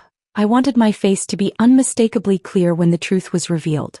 I carried one folder, manila and unremarkable, containing 8 months of surgical precision. The receptionist looked up as I approached the boardroom doors. Recognition flickered in her eyes, followed by something that looked like relief. "They're waiting for you," she said quietly, and I knew she wasn't just talking about the board meeting. She'd been waiting for this moment too. Everyone had. I pushed open the heavy mahogany doors to find 12 faces turning toward me in perfect synchronization. The boardroom was a monument to corporate power, floor-to-ceiling windows overlooking the city, a table that could seat 20 and walls lined with portraits of past executives who'd shaped the company's legacy. Granger sat at the head of the table like a king holding court, legs crossed with casual arrogance, one hand gesturing as he spoke. Mid-sentence his eyes found mine. The words died on his lips. For a heartbeat, confusion flickered across his features. Then recognition. Then something approaching panic. "You," he said, half rising from his chair. "You don't belong in here." I stepped fully into the room, my heels clicking against polished marble with deliberate precision. The manila folder in my hands felt weightless despite containing enough evidence to destroy him completely. "You're absolutely right," I said, my voice carrying to every corner of the room. "I don't belong here as Madison the coffee girl." The temperature in the room seemed to drop 10 degrees. I could hear the whisper of expensive fabric as board members shifted in their leather chairs, sensing that something extraordinary was about to unfold. "My name," I continued, walking slowly toward the table, "is Madison Logan." The silence that followed was deafening. I watched the blood drain from Granger's face as the implications crashed over him like a tsunami. "My father, Logan Mitchell, owns 47% of this company." I placed the folder gently on the polished table. "And I believe you've all met me over the past 8 months, as the girl who fetched your coffee." The room erupted in a chaos of whispers and sharp intakes of breath. Harold Brennan, the silver-haired board member seated to Granger's left, choked on his water, sending droplets across his legal pad. Margaret Chen, the company's lead counsel, leaned forward with laser-focused attention, already calculating legal ramifications. "That's impossible," Granger sputtered, finding his voice again. "Logan Mitchell doesn't have a daughter. I've met him dozens of times and he's never mentioned me." I smiled, the expression cold and precise. How shocking. Almost like it was intentional. Before Granger could formulate another protest, movement caught my attention from the far end of the table. Brad, quiet, invisible Brad, was standing up with the fluid grace of someone who'd been waiting for this exact moment. "Excuse me," he said, his voice calm but carrying a new authority that made every head turn. "I believe there's been a significant oversight in today's introductions." Granger's eyes darted between us, confusion mixing with growing horror. "Brad, sit down. This is obviously some kind of elaborate." "My name is Brad Morrison," he interrupted, stepping into the light streaming through the windows. "My mother is Amber Morrison." The second bomb detonated with even more devastating effect than the first. Amber Morrison, the company's second-largest shareholder. The mysterious investor who'd remained silent for years while accumulating 43% of voting shares. The woman whose approval was required for any major corporate decision but who'd never attended a single board meeting. "She owns 43% of this company," Brad continued with the same measured calm he'd used to bring me coffee every morning. "And yes, Mr. Granger, I've also been here for 8 months. Watching. Bernie. Documenting." Granger's face had gone from pale to gray, then to a sickly shade of green. His hands gripped the armrests of his chair so tightly his knuckles were white. "We second the motion," Brad said, his eyes meeting mine across the table with perfect understanding. The motion. The vote of no confidence that had been called for this emergency session. The reason all 12 board members were present on what should have been a quiet Monday afternoon. Margaret Chin cleared her throat, her legal training kicking in despite the shock. "Mr. Mitchell, Ms. Morrison, before we proceed, we'll need verification of your identities and..." I opened the manila folder with deliberate care. "Everything you need is right here." The documents I spread across the table represented months of meticulous preparation. Birth certificates with official seals. DNA verification reports commissioned by the finest private laboratories. Legal authorizations granting us proxy voting rights for our parents' shares. Every piece of paperwork required to prove beyond doubt that we were exactly who we claimed to be. But that was just the foundation. The real payload came in the form of time-stamped emails dating back 18 months, internal reports that had been buried or ignored, and testimony from 47 current and former employees. Every conversation I'd overheard, every document Maria had retrieved from Granger's trash, every incident witnessed by the invisible army of workers he'd overlooked and mistreated. "These are transcripts of recorded conversations," I explained, watching board members lean forward to examine the evidence. "This is documentation of fund misappropriation. These are safety violations that were deliberately concealed." Brad moved to stand beside me, pulling his own folder from seemingly nowhere. "Financial irregularities dating back 3 years. Fraudulent reporting to investors. Violation of federal employment law on 17 separate occasions." The papers scattered across the table like scattered pieces of a puzzle that, when assembled, revealed the complete picture of Richard Granger's corruption. Harold Brennan picked up a document with shaking hands. "This says he redirected $40,000 from employee safety equipment to personal entertainment expenses?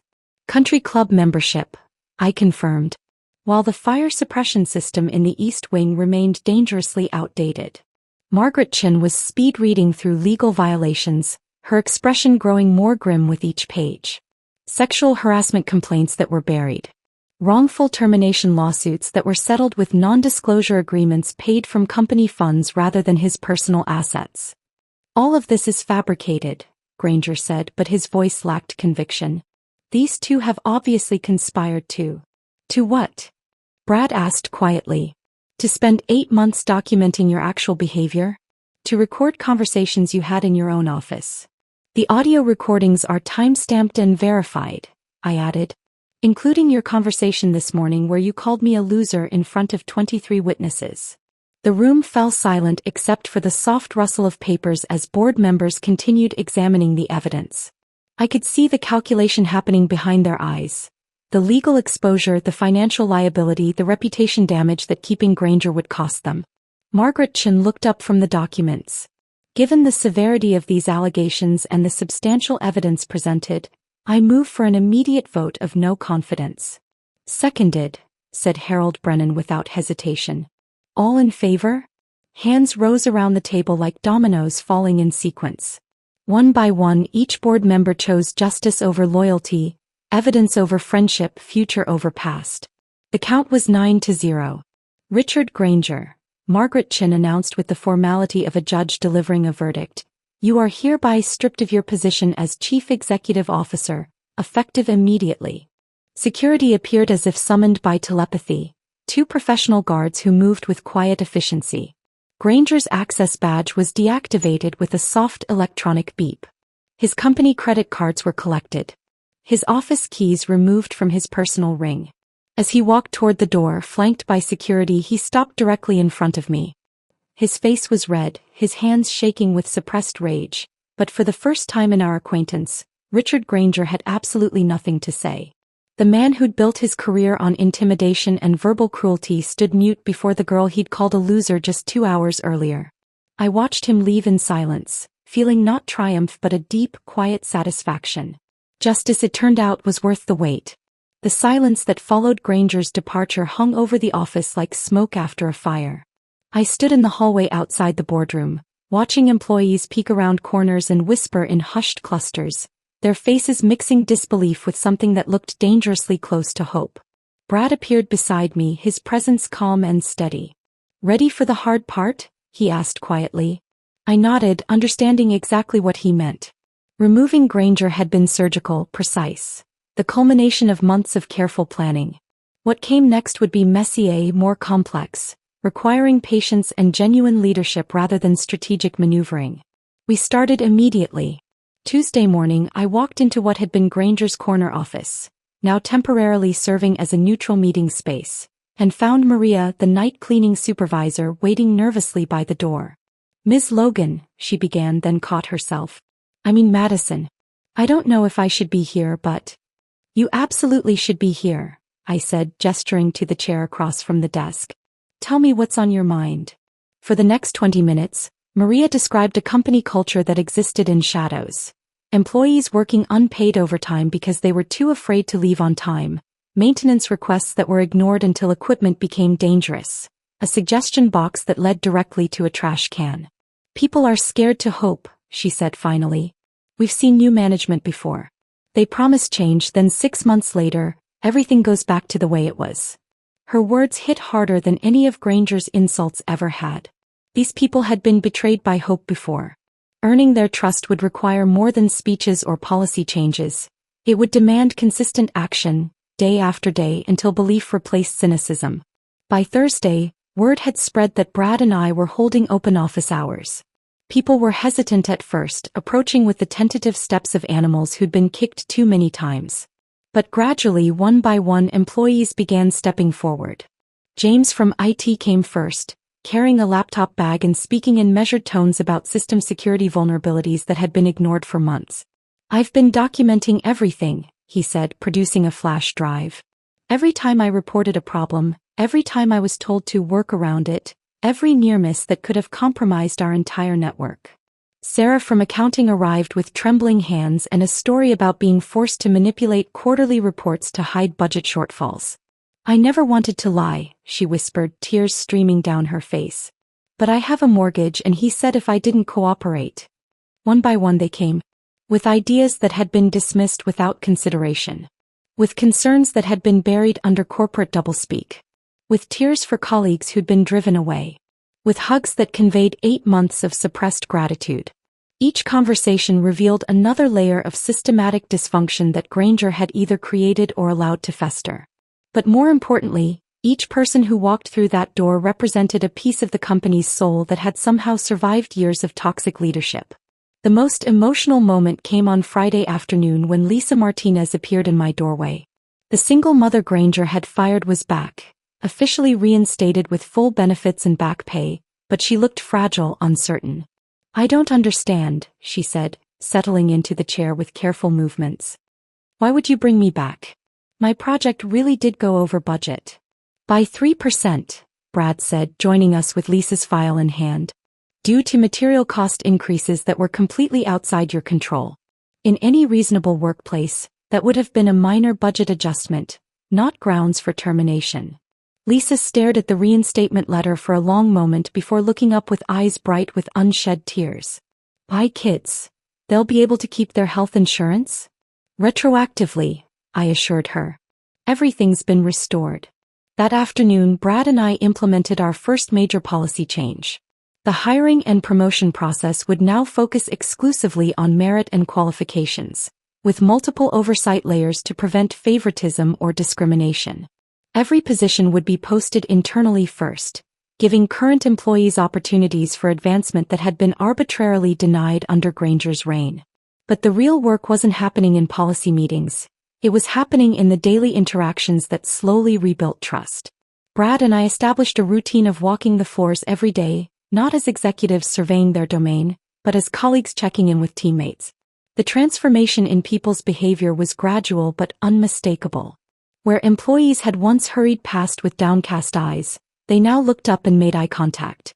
Where conversations had once stopped abruptly when management appeared, people now continued talking, even inviting us to join discussions about workflow improvements or client concerns. Madison became the standard greeting instead of Ms. Logan. People used my actual name, spoke to me as a person rather than a position, and gradually began sharing ideas they'd been harboring for years. The board members' reactions proved more complex and politically nuanced. Harold Brennan approached me privately on Wednesday, his silver hair perfectly styled, his expensive suit immaculate. "I want you to know that I had no idea about the extent of Richard's irregularities," he said carefully. "If there's anything I can do to support the transition." I listened politely, noting the careful phrasing, the strategic positioning. Some board members, like Harold, were genuinely trying to align themselves with the new leadership. Others, like Margaret Chin, offered professional competence without emotional investment. A few remained distant, clearly uncomfortable with the sudden shift in power dynamics. "We appreciate your support," I told each of them, making no commitments, harboring no illusions. Loyalty built in panic rarely survives the return of calm. Real trust would be proven over time, through consistent actions rather than convenient words. The most meaningful change wasn't visible in spreadsheets or policy documents. It was in the atmosphere of the office itself. Laughter returned to break-room conversations. People stayed late by choice rather than fear. Innovation replaced the grinding compliance that had characterized Granger's era. One afternoon, while organizing my new office, I discovered something that stopped me cold. Tucked in the back of a desk drawer was a birthday card. Handmade, decorated with awkward drawings and filled with signatures from my former colleagues. "Happy birthday, Madison," read the cover in cheerful letters. Inside, someone had written, "Thanks for always being so kind," in careful script.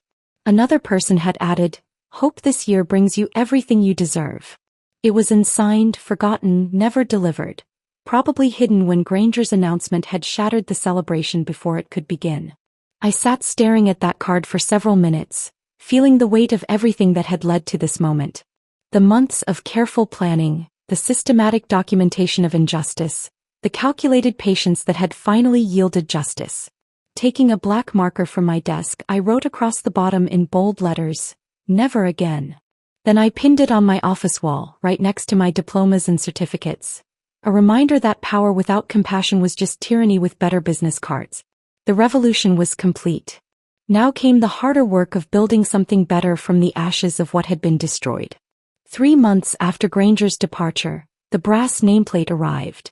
I watched the facilities manager carefully mount it beside my door. Madison Logan, Executive Director. The letters catching the afternoon light streaming through the hallway windows. Unlike Granger's intimidating fortress with its thick mahogany barriers and imposing leather furniture, my office reflected a different philosophy entirely. I'd replaced his massive executive desk with a simple glass table that created no physical barriers between myself and visitors. The door remained open from 7 a.m. until 6 p.m., a standing invitation that had initially confused employees but gradually became the symbol of everything we were building. "Transparency isn't a slogan," I'd told Brad during our first leadership meeting. "It's a decision we make every single day." The morning after the nameplate installation, I arrived to find a small crowd gathered in the hallway, employees reading my name with expressions that ranged from satisfaction to quiet joy. Maria, the night cleaning supervisor, caught my eye and simply nodded, a gesture of approval that meant more than any board resolution. My father called that evening, his timing impeccable as always. I was reviewing quarterly reports when his familiar voice filled my office through the speakerphone. "How does it feel?" he asked without preamble. "Different than I expected," I admitted, leaning back in my chair. "Heavier." "Good. Power should feel heavy. When it feels light, you're not using it right." I told him about the changes we'd implemented, the employees we'd reinstated, the culture shifts that were slowly taking root. He listened without interruption, occasionally humming in approval. "Your mother would have been proud," he said finally, his voice softer than usual. Those 5 words hit me like a physical blow. Throughout 8 months of careful planning, through Granger's public humiliation, through the boardroom confrontation and everything that followed, I'd maintained perfect emotional control. But sitting there in my new office, surrounded by the evidence of justice finally served, I broke. The tears came suddenly and completely, months of suppressed emotion pouring out in quiet sobs that shook my entire body. I cried for my mother, who taught me that patience was a weapon sharper than anger. I cried for every employee who'd suffered under Granger's tyranny. I cried for the girl I'd pretended to be and the woman I'd finally become. It was the only time I cried during the entire ordeal, and somehow that made it perfect. Work with Brad had evolved into something I hadn't anticipated. A genuine partnership built on mutual respect and complementary skills. Where I excelled at strategic planning and long-term vision, he brought technical expertise and an intuitive understanding of operational efficiency. We'd established a rhythm of collaboration that felt natural, almost telepathic. Tuesday mornings became our standing meeting time, not in a formal conference room but walking through different departments, observing workflows, listening to concerns. We rarely discussed the events that brought us together, but occasionally, especially on Mondays, we'd exchange a look across a meeting table, a shared understanding of the journey that led to this moment. "Remember when you used to bring me coffee?" I asked him one afternoon as we reviewed budget projections. "You mean when I was gathering intelligence on our primary target while maintaining operational cover?" He replied with a slight smile. "You could have just said yes. Where's the fun in that?" These moments of levity punctuated days filled with serious work. Rebuilding systems, restructuring departments, healing wounds that had festered for years under Granger's leadership. The most significant personal ritual I'd established was my birthday observance. Unlike the corporate-mandated celebrations of the past, I now took my birthday as a genuine personal day. But before leaving the office each year, I made a pilgrimage to the same break room where Granger had delivered his final insult. Standing there on my second post-Granger birthday, I studied the space with fresh eyes. Someone had repainted the walls a warmer shade of blue. New tables created better conversation areas. A suggestion box, a real one with a lock and weekly reviews, sat prominently on the counter. I wasn't there for cake or celebration. I came to remember where the fire was lit, to honor the moment when humiliation transformed into determination. The break room had become my personal shrine to the power of patience and the inevitability of justice. In my office, carefully positioned on a shelf visible from my desk, sat the cardboard box Granger had given me 8 months earlier. Inside, preserved like museum artifacts, were the 4 items I'd selected during my performative departure. The access badge that had granted me more power than he'd ever known, the pen that had documented his downfall, the photo of my parents that had anchored my resolve, and my coded notebook filled with months of careful observations.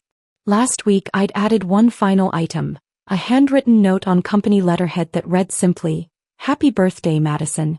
You won." But winning, I'd discovered, was more complex than I'd anticipated. Victory wasn't the moment Granger walked out in defeat. It was watching Sarah from accounting present a budget proposal with confidence instead of fear. It was seeing James from IT implement security protocols without worrying about retaliation. It was Maria telling me about her daughter's college acceptance, knowing she could now afford the tuition thanks to the overtime pay that was finally being calculated correctly. The real victory was in the small moments that accumulated over time. Employees calling me by my first name, genuine laughter echoing through hallways, innovative ideas flowing freely without fear of theft or ridicule. Late Friday afternoon, as I prepared to leave for the weekend, I found a new addition to my office. Someone had left a small potted plant on my desk, a peace lily with a note attached. "Thank you for helping us grow. The Friday afternoon cleanup crew." I smiled, recognizing the handwriting as Maria's, and placed the plant on my windowsill where it would catch the morning sun. Growth, I realized, was happening everywhere now. In policies, in people, in the very DNA of the organization. The girl nobody had noticed had become the woman everybody respected. But more importantly, the company nobody had cared about was becoming a place where people could thrive. As I locked my office and headed for the elevator, I caught my reflection in the polished nameplate beside my door. Madison Logan, Executive Director. The title felt right now, not because of the power it represented but because of the responsibility it carried. My mother would have been proud. And for the first time since her death, I was proud too. The elevator doors closed, carrying me toward whatever came next, but I no longer worried about the future. We'd built something worth protecting, something that would outlast any individual leader. The revolution was complete. The kingdom was secure. And justice, finally, had found its home. If this story of calculated revenge had you cheering for justice, hit that like button right now. My favorite part was when Madison revealed her true identity in that boardroom, watching Granger's face crumble in real time. What was your favorite moment? Drop it in the comments below. Don't miss more satisfying revenge stories like this. Subscribe and hit that notification bell so you never miss an upload. My husband walked in with his mistress and their 4-year-old pointed at me and said to the child, "Meet your new maid, she'll take care of you now." His mistress laughed, thinking I was helpless, but they never saw my ultimate revenge coming. I once believed in love. Not the kind you read about in novels, exaggerated and idealized, but the kind that felt real, steady, grounding, and promising. When I married Ryan, I thought I had found exactly that. He was charming, successful, and had this effortless confidence that made it easy to trust him. Too easy. Our wedding had been small but beautiful. A ceremony filled with whispered promises, the scent of fresh roses in the air, and the warmth of his hand in mine. Every detail felt right. There were no red flags, no cold feet, only the certainty that I had made the right choice. At least that's what I convinced myself. Sometimes the deepest betrayals come from those we trust the most, but true strength is found in rising above them. If you believe in stories of resilience, justice, and reclaiming one's worth, subscribe and be part of this journey. Let's begin. 3 months had passed since that day, and I had settled into the quiet rhythm of married life. Ryan was a CEO of a mid-sized company, a man who was always busy, always moving. His schedule demanded frequent travel, but I had no reason to question it. He assured me it was just business. "I'll be gone for a few days," he would say, pressing a quick kiss to my forehead. "Don't wait up." And I never did. At first his absences felt normal. After all, success came with responsibilities, and I had no intention of being the kind of spouse who questioned every late night or business trip. I wanted to be supportive, understanding, a good partner. But as time went on, a shadow of doubt began creeping in, subtle at first, then impossible to ignore. It started with little things. A faint scent of perfume on his shirt that wasn't mine. An unusual hesitation when I asked about his day. A missed call notification on his phone, the name swiftly deleted before I could process it. I would remind myself not to be paranoid. Marriage required trust, and I refused to let baseless suspicions take root. I buried the discomfort, told myself he loved me and that love meant not second-guessing everything. But doubt is a persistent thing. Once planted, it grows, weaving into thoughts, staining even the happiest moments with quiet unease. I didn't want to snoop, didn't want to become someone who searched for evidence where there should be none. But deep inside I knew something was off. Then came the locked drawer in his home office. Ryan had always been meticulous, organized to the point of obsession. His office was no exception. Papers stacked neatly, files labeled, everything in its place. But the drawer on the left side of his desk remained locked. I noticed it one evening while tidying up, my fingers instinctively reaching for the handle. It didn't budge. A harmless detail perhaps. But why lock a drawer inside his own home? "Why do you keep this locked?" I asked casually one night, gesturing towards it. Ryan barely looked up from his laptop. "Confidential work files," he replied smoothly. "Just company policies." I nodded, pretending to accept his answer. But my instincts whispered otherwise. Our home was beautiful, yet it lacked something essential: warmth. I spent my days alone, wandering through rooms that felt more like an exhibit than a shared life. I decorated, cooked, read, and told myself I was happy. But happiness is a strange thing. It loses its luster when there's no one to share it with. Ryan called when he could, brief conversations that felt more like obligation than affection. "How was your day?" he would ask, but he never truly listened. The distance between us grew not in miles, but in the space we once filled with laughter and conversation. One evening as I was preparing dinner, I received a message from him. "Running late. Don't wait up." I stared at the screen, an ache forming in my chest. 3 months into marriage and I was already dining alone more often than not. That night as I sat at the table eating in silence, I let the truth sink in. This wasn't the life I had imagined. Something wasn't right. And I was done pretending otherwise. Determined to shake the doubts clinging to my mind, I decided to pay more attention. I observed the way he spoke, how his stories changed slightly each time he recounted a trip. The way he avoided eye contact when I brought up certain topics. How he never let his phone out of his sight. Then there was the moment I knew without a shred of doubt that something was wrong. Ryan had just returned from yet another trip, and as he greeted me at the door, I caught sight of his wristwatch. It was a sleek, expensive timepiece, one I knew well because I had gifted it to him. But today something was different. The leather strap was slightly darker, the edges more worn. It looked similar, but it wasn't the same one. I said nothing, merely smiled and welcomed him home. But my mind was racing. If he had lost the watch, why hadn't he told me? And if he hadn't lost it, then why did he need a second identical one? People don't replace things unless they have a reason to. I had no proof, no confirmation. But I no longer needed them. The dream was unraveling. Doubt turned into certainty and certainty turned into resolve. Ryan thought I was naive, that I would never question him, never dig deeper. But he had underestimated me. I began paying closer attention, listening, watching. I noticed the way his phone vibrated at odd hours, the way he always positioned it face down. Then one night while he was fast asleep, his phone lit up. A message. Curiosity burned through me, but I didn't reach for it. I didn't need to. Because at that moment I realized something even more important. I no longer cared about confronting him. I didn't need a dramatic revelation, didn't need to demand answers from a man who had already betrayed my trust. What I needed was something far greater, an escape plan. The realization was liberating. I had entered this marriage believing in a fairy tale, but fairy tales weren't real. What was real was the deception, the carefully spun lies, the life I had unknowingly walked into. Ryan was a puzzle with missing pieces, a book with entire chapters torn out. And I was done trying to make sense of him. I wasn't going to confront him. Not yet. Because confronting him meant giving him control over the narrative, allowing him to twist the truth, to manipulate, to gaslight. Well, if he had been playing a game all along, it was time I played one too. But on my terms. I continued to act normal. I smiled at him, kissed him goodbye before his trips, played the role of the unsuspecting wife. But inside I was already planning. This wasn't just about betrayal anymore. It was about justice. He thought he was untouchable, that I was just another piece in his carefully curated life. He had no idea that the woman he had so effortlessly deceived was about to become his greatest downfall. And the best part?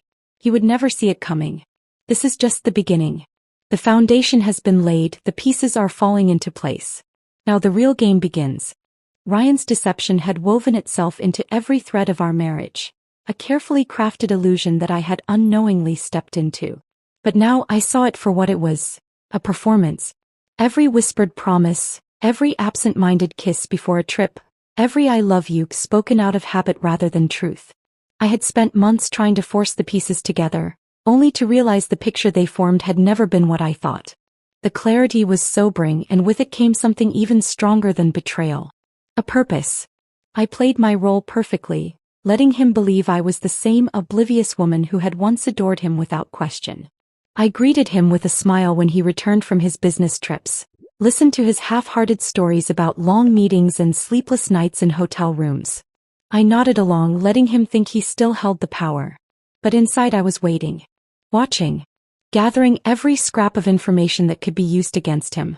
Then one evening everything changed.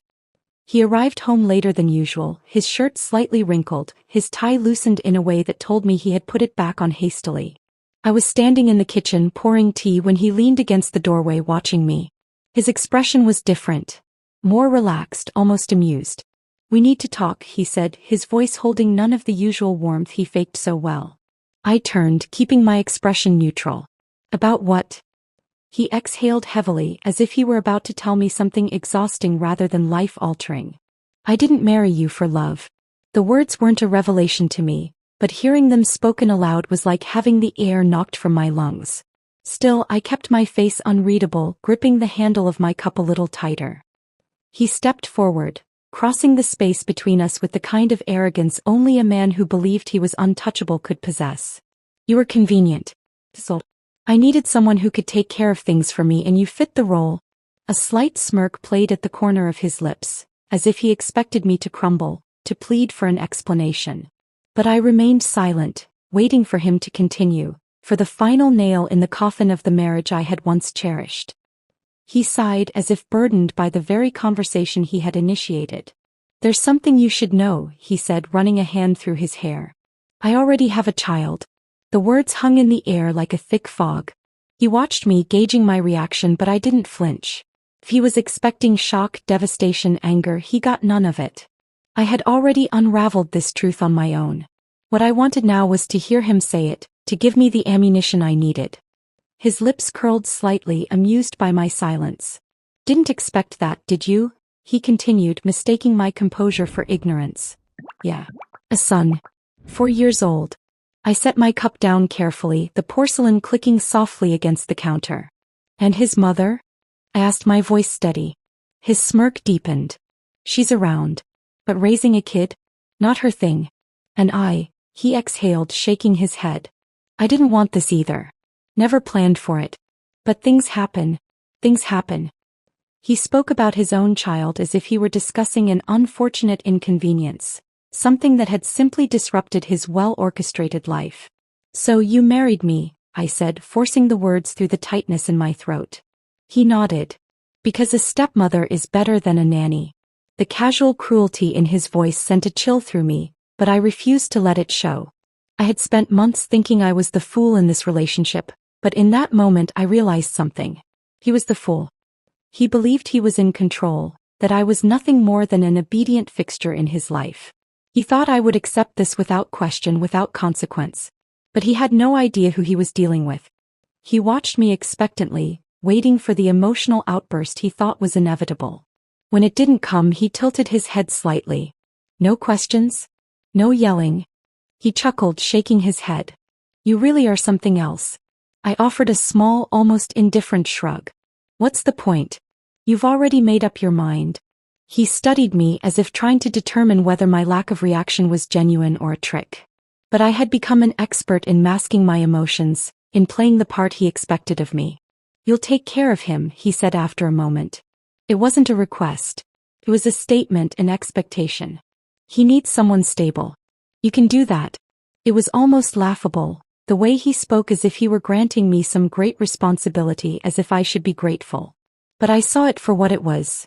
A man who had manipulated every piece of his life to serve his convenience, now setting the final stage. And I let him. I nodded, the picture of a dutiful wife. If that's what you want. A slow smile spread across his face, satisfied. Good. I knew you'd understand. Understand? I understood more than he could possibly imagine. I understood that he was a man who believed his actions had no consequences. That he had spent years crafting lies without ever considering that someone might be patient enough to outplay him. That in his arrogance he had overlooked the one thing he never should have. Me. That night, as he slept soundly beside me, believing he had secured his future exactly as he wanted, I made a decision. I wasn't just going to leave. That would be too easy, too kind. No, I was going to ensure that when the day came that he finally realized what I had done, it would be too late to stop it. My revenge wouldn't be loud. It wouldn't be dramatic or chaotic. It would be something much worse. It would be inevitable. I turned my head slightly, watching him in the dim glow of the bedside lamp. He looked so peaceful, so certain of his own untouchable position. He had no idea that his carefully constructed world had already begun to collapse. That the woman lying next to him, the one he thought was weak, trapped, powerless, was the very one who would destroy him. And the best part? He had handed me every weapon I needed. Ryan had handed me the ammunition I needed without realizing it. He had spoken so freely, so carelessly, believing I had no power to challenge him. In his mind, I was already defeated, just another pawn in his well-crafted life. But he had underestimated me. That was his first mistake. As he slept soundly beside me, his breathing even and untroubled, I slipped out of bed. My heart pounded in my chest, but not with fear. This was something else. A quiet, calculated determination. I padded barefoot to the corner of the room where my phone lay on the nightstand. The room was dimly lit by the soft glow of the city outside, shadows stretching along the walls. I stared at the screen, my fingers hovering for a moment before I pressed record. I whispered his words back, repeating them exactly as he had said them to me just hours ago. His confession about why he married me. The way he spoke of his child as an afterthought. His complete disregard for the life he had built with me, treating our marriage as nothing more than a convenient solution to his personal problem. Every syllable, every cruel statement was now captured. I ended the recording and exhaled slowly. This was only the beginning. The next day I continued playing the part. I greeted him as he left for work, kissing him lightly on the cheek. He smiled at me like a man who had nothing to fear. I'll be late again tonight, he said casually, straightening his tie. I nodded as if his words didn't sting. I'll see you when you get home. As soon as he was gone, I got to work. My first step was securing evidence. I needed more than just a recording. I needed undeniable proof of the life he had hidden from me. His locked drawer had intrigued me for weeks, and now I knew I couldn't ignore it any longer. I walked into his office, my pulse steady but my mind racing. The drawer was still locked, but I had noticed long ago that Ryan wasn't as meticulous as he believed himself to be. He was careless in small ways, underestimating me in every aspect.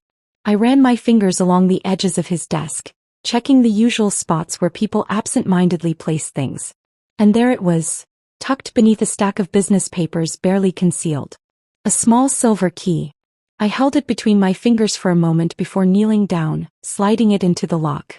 A quiet click and the drawer opened. Inside, neatly stacked, were documents. I sifted through them quickly, scanning the contents. Then I found it. A birth certificate. A bank account under his child's name. Receipts for expensive gifts, plane tickets, hotel bookings. Things that had nothing to do with his so-called business trips. He had been living two lives, one where he played the devoted husband, another where he played the reluctant father. I pulled out my phone and took photos of everything. This wasn't just for me, this was my insurance. If I was going to take him down, I needed leverage. By the time I had locked the drawer again and placed the key back exactly where I found it, my plan had solidified. Now I needed patience. The next few days passed in a blur of carefully measured steps. I didn't confront him. I didn't act any differently. I simply observed. Each evening as he returned home late, I memorized every detail. How he smelled of perfume that wasn't mine, how his expressions seemed slightly rehearsed when he spoke to me. The small moments of hesitation in his answers, the way his phone never left his side. And when he slept, I listened. Ryan had always been a heavy sleeper and I took advantage of it. I unlocked his phone one night, carefully angling his finger against the sensor while he was in deep sleep. My hands didn't shake, my breath remained even. I wasn't afraid. His messages confirmed what I already knew. Conversations with his mistress were casual, filled with short responses and dismissive remarks. He was keeping her at a distance just as he kept me. She doesn't suspect anything, he had written. She's too soft for that. Soft. That was what he thought of me. I smiled slightly, tucking the phone back where it was. Ryan had unknowingly built the foundation of his own downfall. A week later, I received a call that changed everything. It was from an unknown number, a woman's voice sharp and impatient on the other end. I need to talk to you. I didn't recognize her at first, but then she said his name. Ryan. She was his mistress. I felt a strange kind of amusement settle in my chest. She thought I was the clueless wife just as he had. What do you want? I asked, my voice calm. I want you to back off, she said bluntly. Ryan's not going to stay with you. He's only with you for his son. And once the kid is old enough, he'll leave you too. The arrogance in her voice was almost laughable. She had no idea how deep my plans already ran. I let her speak, feeding her confidence. The more she talked, the more she revealed. About their meetings, about how he promised her he was only waiting for the right time to leave. About how he had made a fool of me. I thanked her politely before ending the call. Then I sat there for a long moment, staring at my reflection in the darkened screen of my phone. Soft. That was what they thought of me. They had no idea that I was already 10 steps ahead. The beauty of silent betrayal was that no one saw it coming. Ryan thought he controlled the narrative, but I had rewritten the ending. His mistress thought she had the upper hand, but she was just another piece on my board. I wasn't just collecting evidence, I was collecting their secrets, their lies, their mistakes. Every careless word, every misstep, was another tool in my hands. I was going to ruin him, but I wasn't going to do it in anger. Anger was predictable. Anger made people reckless. No, I was going to do it with patience. With precision. I was going to make sure that when he fell there would be no way back up. And the best part? He still had no idea what was coming. Soft. That was the word they kept using. Ryan, his mistress, they both believed I was weak, that I would accept whatever life they decided to hand me. They thought I had no choice, that I would remain the passive wife, too naive to fight back. They had no idea they had just given me every reason to destroy them. The phone call with his mistress lingered in my mind, not because of what she said, but because of how easily she had spoken. She truly believed she was in control, that she had already won. I let her believe that. I let Ryan believe it too. Because the longer they underestimated me, the more devastating my revenge would be. And then the moment I had been waiting for arrived. Ryan walked into the house late one evening, but this time he wasn't alone. I was in the living room pretending to read a book when I heard the front door open. The weight of multiple footsteps echoed across the marble floor. I didn't move, didn't react, but I knew. This was it. The final insult. His voice rang out, casual, unaffected, as if he were greeting an old friend. "We're home. I turned my head slowly, my heart steady, my breathing even. And there they were. Ryan stood with his usual smug expression, a look of quiet satisfaction playing at the corners of his lips. But it wasn't just him. Beside him stood a woman I had never met in person but knew all too well. His mistress. And clinging to her hand was a boy. His son. A 4-year-old child with Ryan's sharp features and dark hair, looking up at me with wide, innocent eyes. Ryan's gaze flickered to the boy before turning back to me. Then, with the same ease with which he had once told me my marriage was nothing more than a convenience, he pointed at me and spoke. "Meet your new maid," he said, directing his words toward his son. "She'll take care of you now." The mistress laughed. The sound of it cut through the air like a blade, sharp and mocking, as if my humiliation was the most amusing thing she had ever witnessed. She wasn't trying to hide it, she was enjoying this. In that moment I realized something.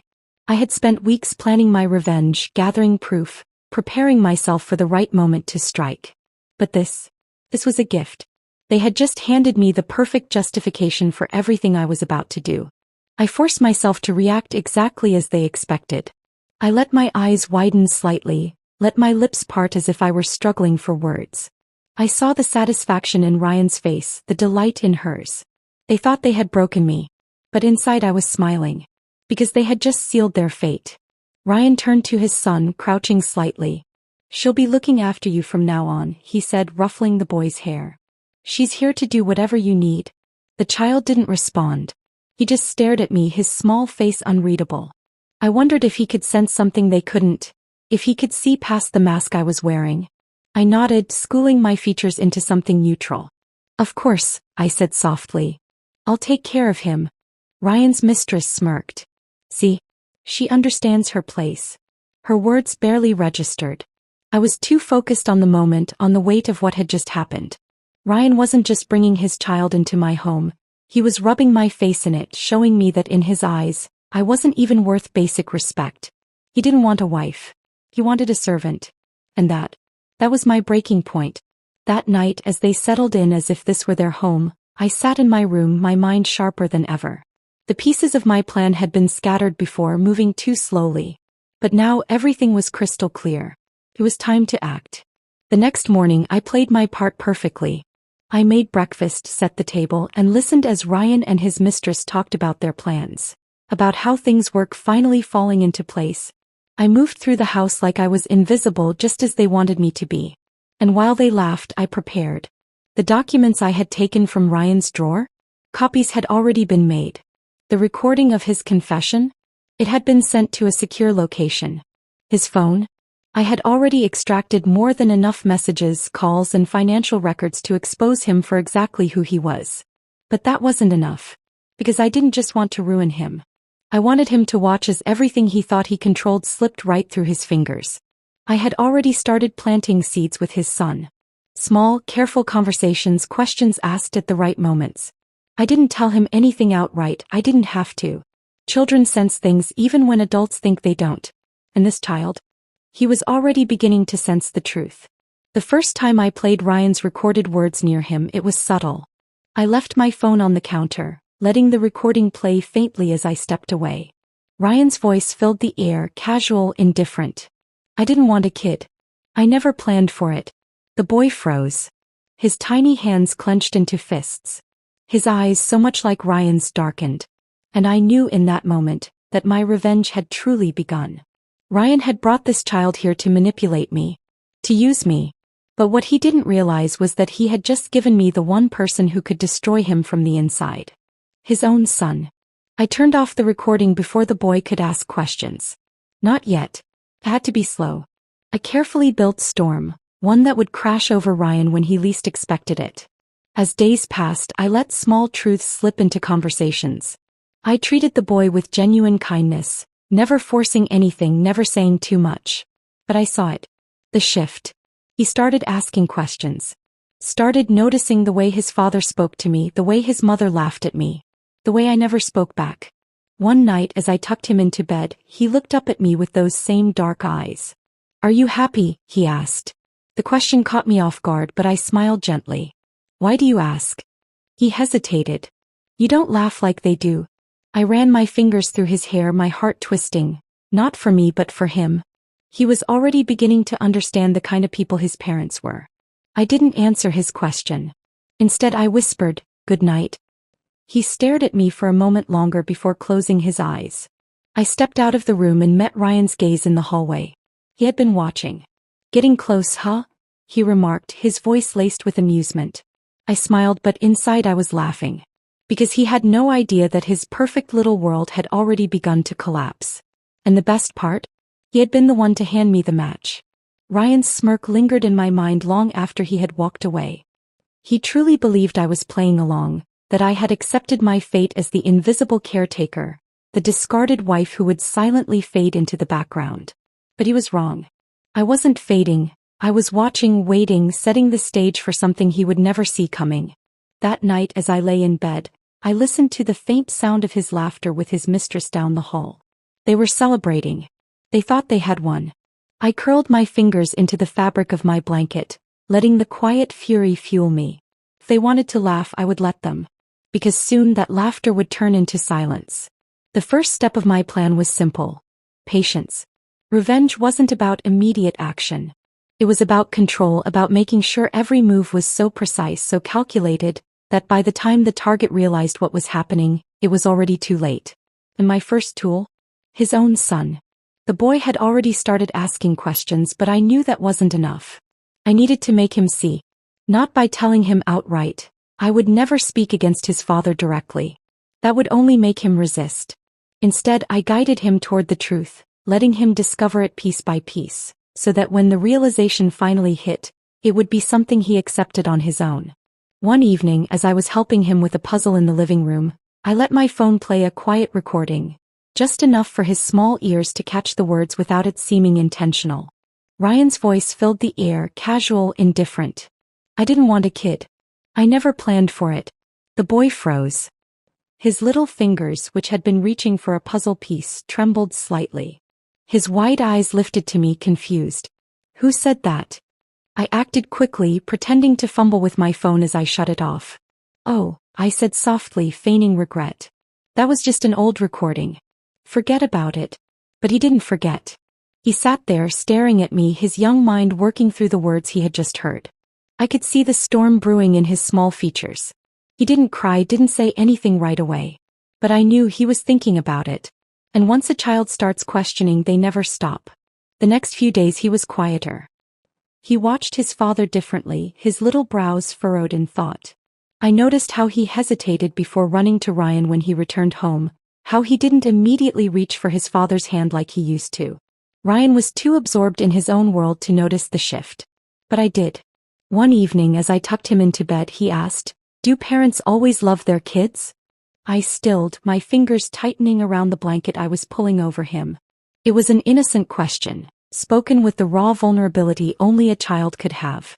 I forced my voice to remain steady. "Why do you ask?" He bit his lip, staring up at the ceiling. "Just wondering." I sat down beside him, brushing his hair back gently.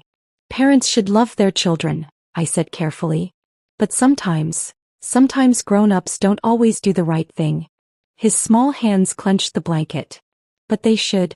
A lump formed in my throat, but I swallowed it down. "Yes," I whispered. "They should." The next phase of my plan involved Ryan himself. If I wanted his son to see the truth, I needed to give him more moments of clarity. Moments where he would realize on his own who his father really was. So I began planting the seeds. At dinner, when Ryan would talk about his so-called hard work providing for his family, I would glance at his son, just briefly, letting the child see the unspoken weight in my eyes. The boy would look between us, confused, sensing the gap between his father's words and reality. When Ryan ignored his son's attempts to get his attention, too busy scrolling on his phone or laughing with his mistress, I made sure the child noticed. I never pointed it out. I didn't need to. The neglect spoke for itself. Then the real turning point came. One evening Ryan was on the phone pacing the living room. His voice was sharp, annoyed. "I don't have time for this," he snapped. "I'm not some babysitter. That's why I brought her here." I wasn't even in the room, but I knew his son was. I waited. An hour later, as I was folding laundry, the boy walked in. His face was tight, his small hands clenched into fists. He climbed onto the bed beside me, silent, his little mind turning over thoughts too big for him. Then finally he whispered, "He doesn't want me." The words were barely audible, but they struck with the force of a storm. I turned to him, my chest tightening. "Why do you say that?" He shook his head, but I could see it. The understanding creeping in, the innocence shattering piece by piece. I wrapped an arm around him, holding him close. "You are important," I told him softly. "You deserve to be loved." He didn't answer. But he leaned into me, and I knew that was enough. The final stage of my plan was approaching. Ryan had no idea that his own son, the child he had tried so hard to dismiss, was slipping away from him. And when the moment came for him to realize it, it would be far too late to fix it. A few days later, I overheard an argument between Ryan and his mistress. Their voices carried through the house, sharp and filled with tension. "You were supposed to handle this," she hissed. "He's acting different." Ryan exhaled in frustration. "He's a kid. He'll get over it." But I knew the truth. He wouldn't get over it. The child had already started down the path of realization, and once that process begins, it cannot be undone. He was beginning to see his father for who he truly was. That evening, as I stood in the doorway of the child's room, watching him sleep, I felt no guilt for what I had done. Because I hadn't lied to him. I hadn't manipulated him. I had simply shown him the truth Ryan had tried so hard to bury. And soon that truth would be the very thing that destroyed him. Because once a child understands that love should not be conditional, that they deserve better, they will never look at the person who failed them the same way again. Ryan had brought his son here to control me. But in the end, his son would be the one to bring him to his knees. And I would be there, watching as the empire he had built on lies finally crumbled beneath him. I stood in the doorway, watching the child sleep, his small chest rising and falling with each quiet breath. He had spent the evening in silence, barely touching his dinner, his gaze distant. The truth was sinking in, piece by piece, unraveling the illusions his father had built around him. He was beginning to see. And once a child starts to see, there is no turning back. I stepped back into the hallway, closing the door softly behind me. Ryan was in the living room, slumped on the couch, scrolling through his phone. His mistress sat beside him, sipping from a glass of water, her legs tucked beneath her as if she belonged there. They looked comfortable, at ease, as if their little arrangement was permanent. I watched them for a moment, unseen, before turning away. They had no idea that the very foundation they stood on was cracking beneath them. The next morning, the child hesitated before joining them at the table. His small hands clenched at his sides, his eyes darting between his parents. Ryan barely noticed, too busy sending messages on his phone. The mistress, sensing nothing, gave him a bright, artificial smile. "Come sit, sweetheart," she cooed, patting the seat next to her. He hesitated before walking over. I saw the way he sat stiffly, his back too straight for a child his age. The way his fingers trembled slightly as he reached for his glass. He was holding something back. I waited. Midway through breakfast, Ryan finally looked up. "What's with you this morning?" he asked, his tone impatient. The child swallowed hard. Then, in a voice barely above a whisper, he said, "Do you love me?" The room fell silent. Ryan blinked, taken aback by the question. "What?" The child lifted his gaze, his small features tight with something that wasn't anger. It was something deeper. Something raw. "Do you love me?" he repeated. Ryan scoffed. "Of course I do. What kind of question is that?" But his son didn't look convinced. "Then why did you say you didn't want me?" Ryan stiffened. The mistress stopped mid-sip, her eyes widening. I kept my expression neutral, watching the scene unfold exactly as I had planned. Ryan let out a forced chuckle. "What are you talking about?" The boy's lips pressed into a thin line. "I heard you," he said quietly. "You said you never planned for me. That you didn't want a kid." Ryan's face drained of color. For the first time since I had met him, he looked truly unsettled.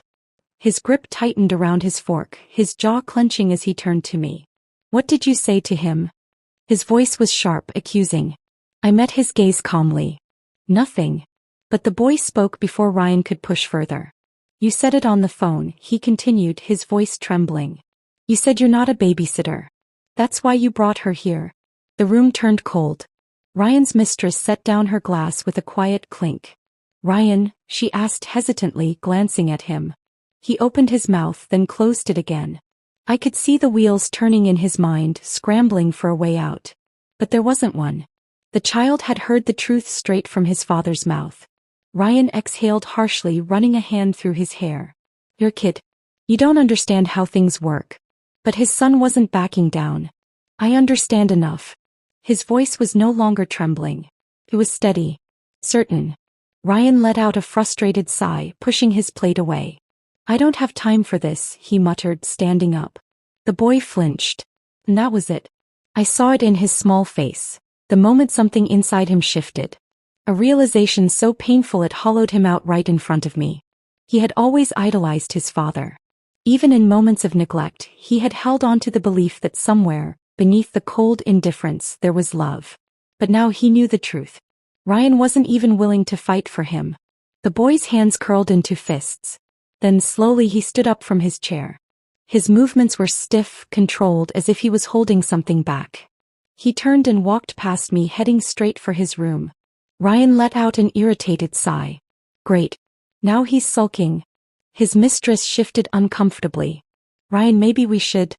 But he was already walking away, dismissing the situation as if it were an inconvenience rather than the unraveling of his own child's trust. I didn't follow the boy immediately. I wanted him to sit with his emotions, to process what had just happened. Some truths had to settle in silence. Later that evening I knocked on his door. Come in, he said quietly. I stepped inside. He was sitting on the bed, his small hands resting in his lap. His face was unreadable, but his eyes, those betrayed everything. I sat beside him. You okay? He was silent for a long moment before finally whispering, He doesn't care about me. My chest tightened. I'm sorry. He turned to me then, his eyes searching mine. But you do. It wasn't a question. It was a quiet statement filled with something fragile yet strong. I felt my throat tighten. Yes, I said softly. I do. He nodded as if confirming something to himself. Then slowly he reached for my hand.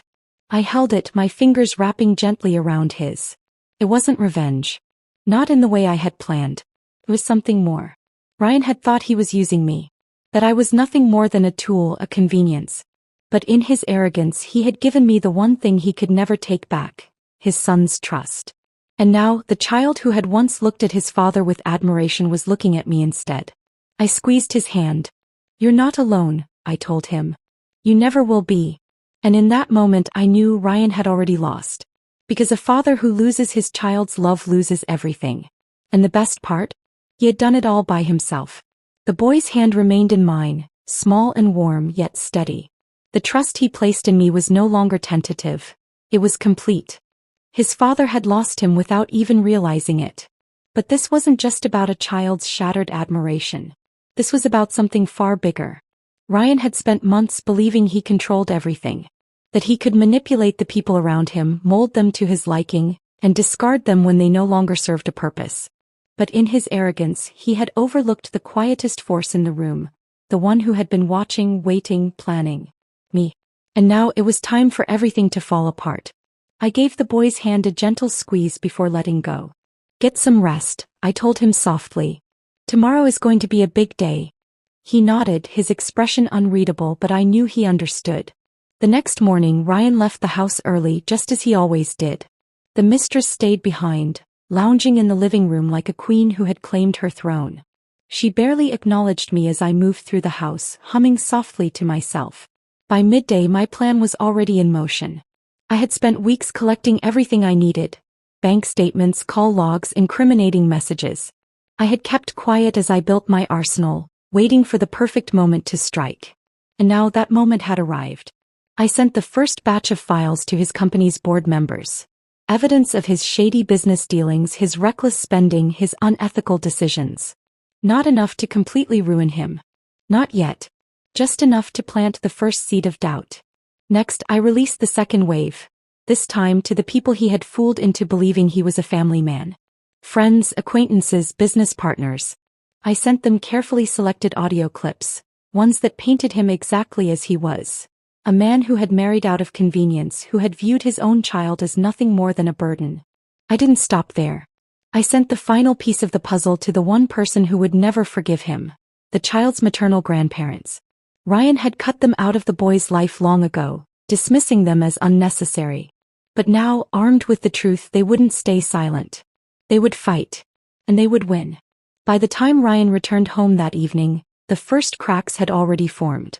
He stormed through the front door, his phone clutched tightly in his fist, his face flushed with barely contained rage. His mistress trailed behind him, confusion and worry etched across her features. "What did you do?" he snapped, his voice laced with panic. I tilted my head, feigning innocence.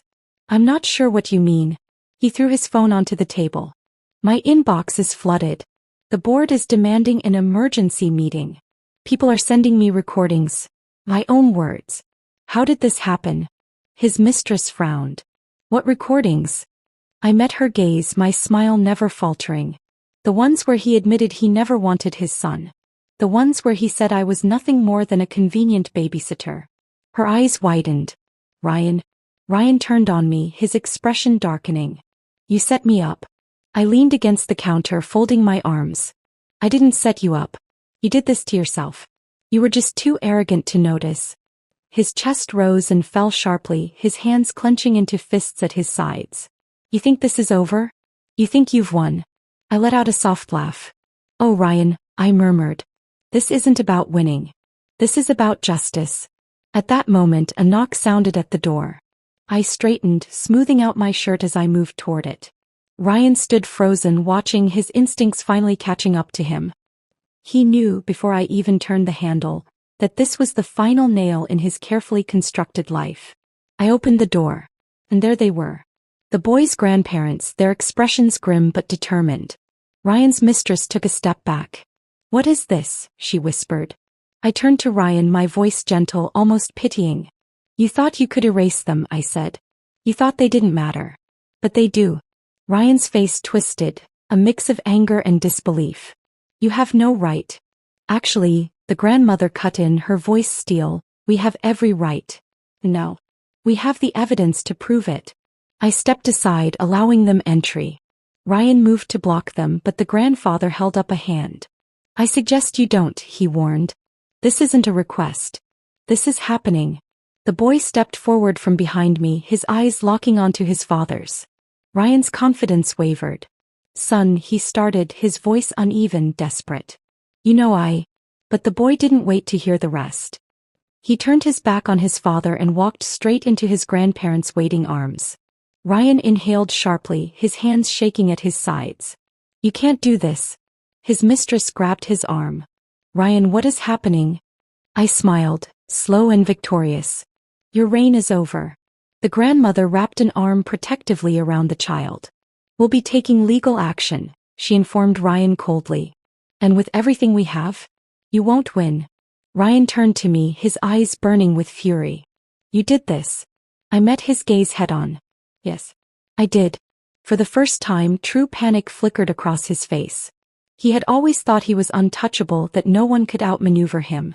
But now, standing in the wreckage of his own making, he finally understood. He had lost everything. And the best part? He had done it all to himself.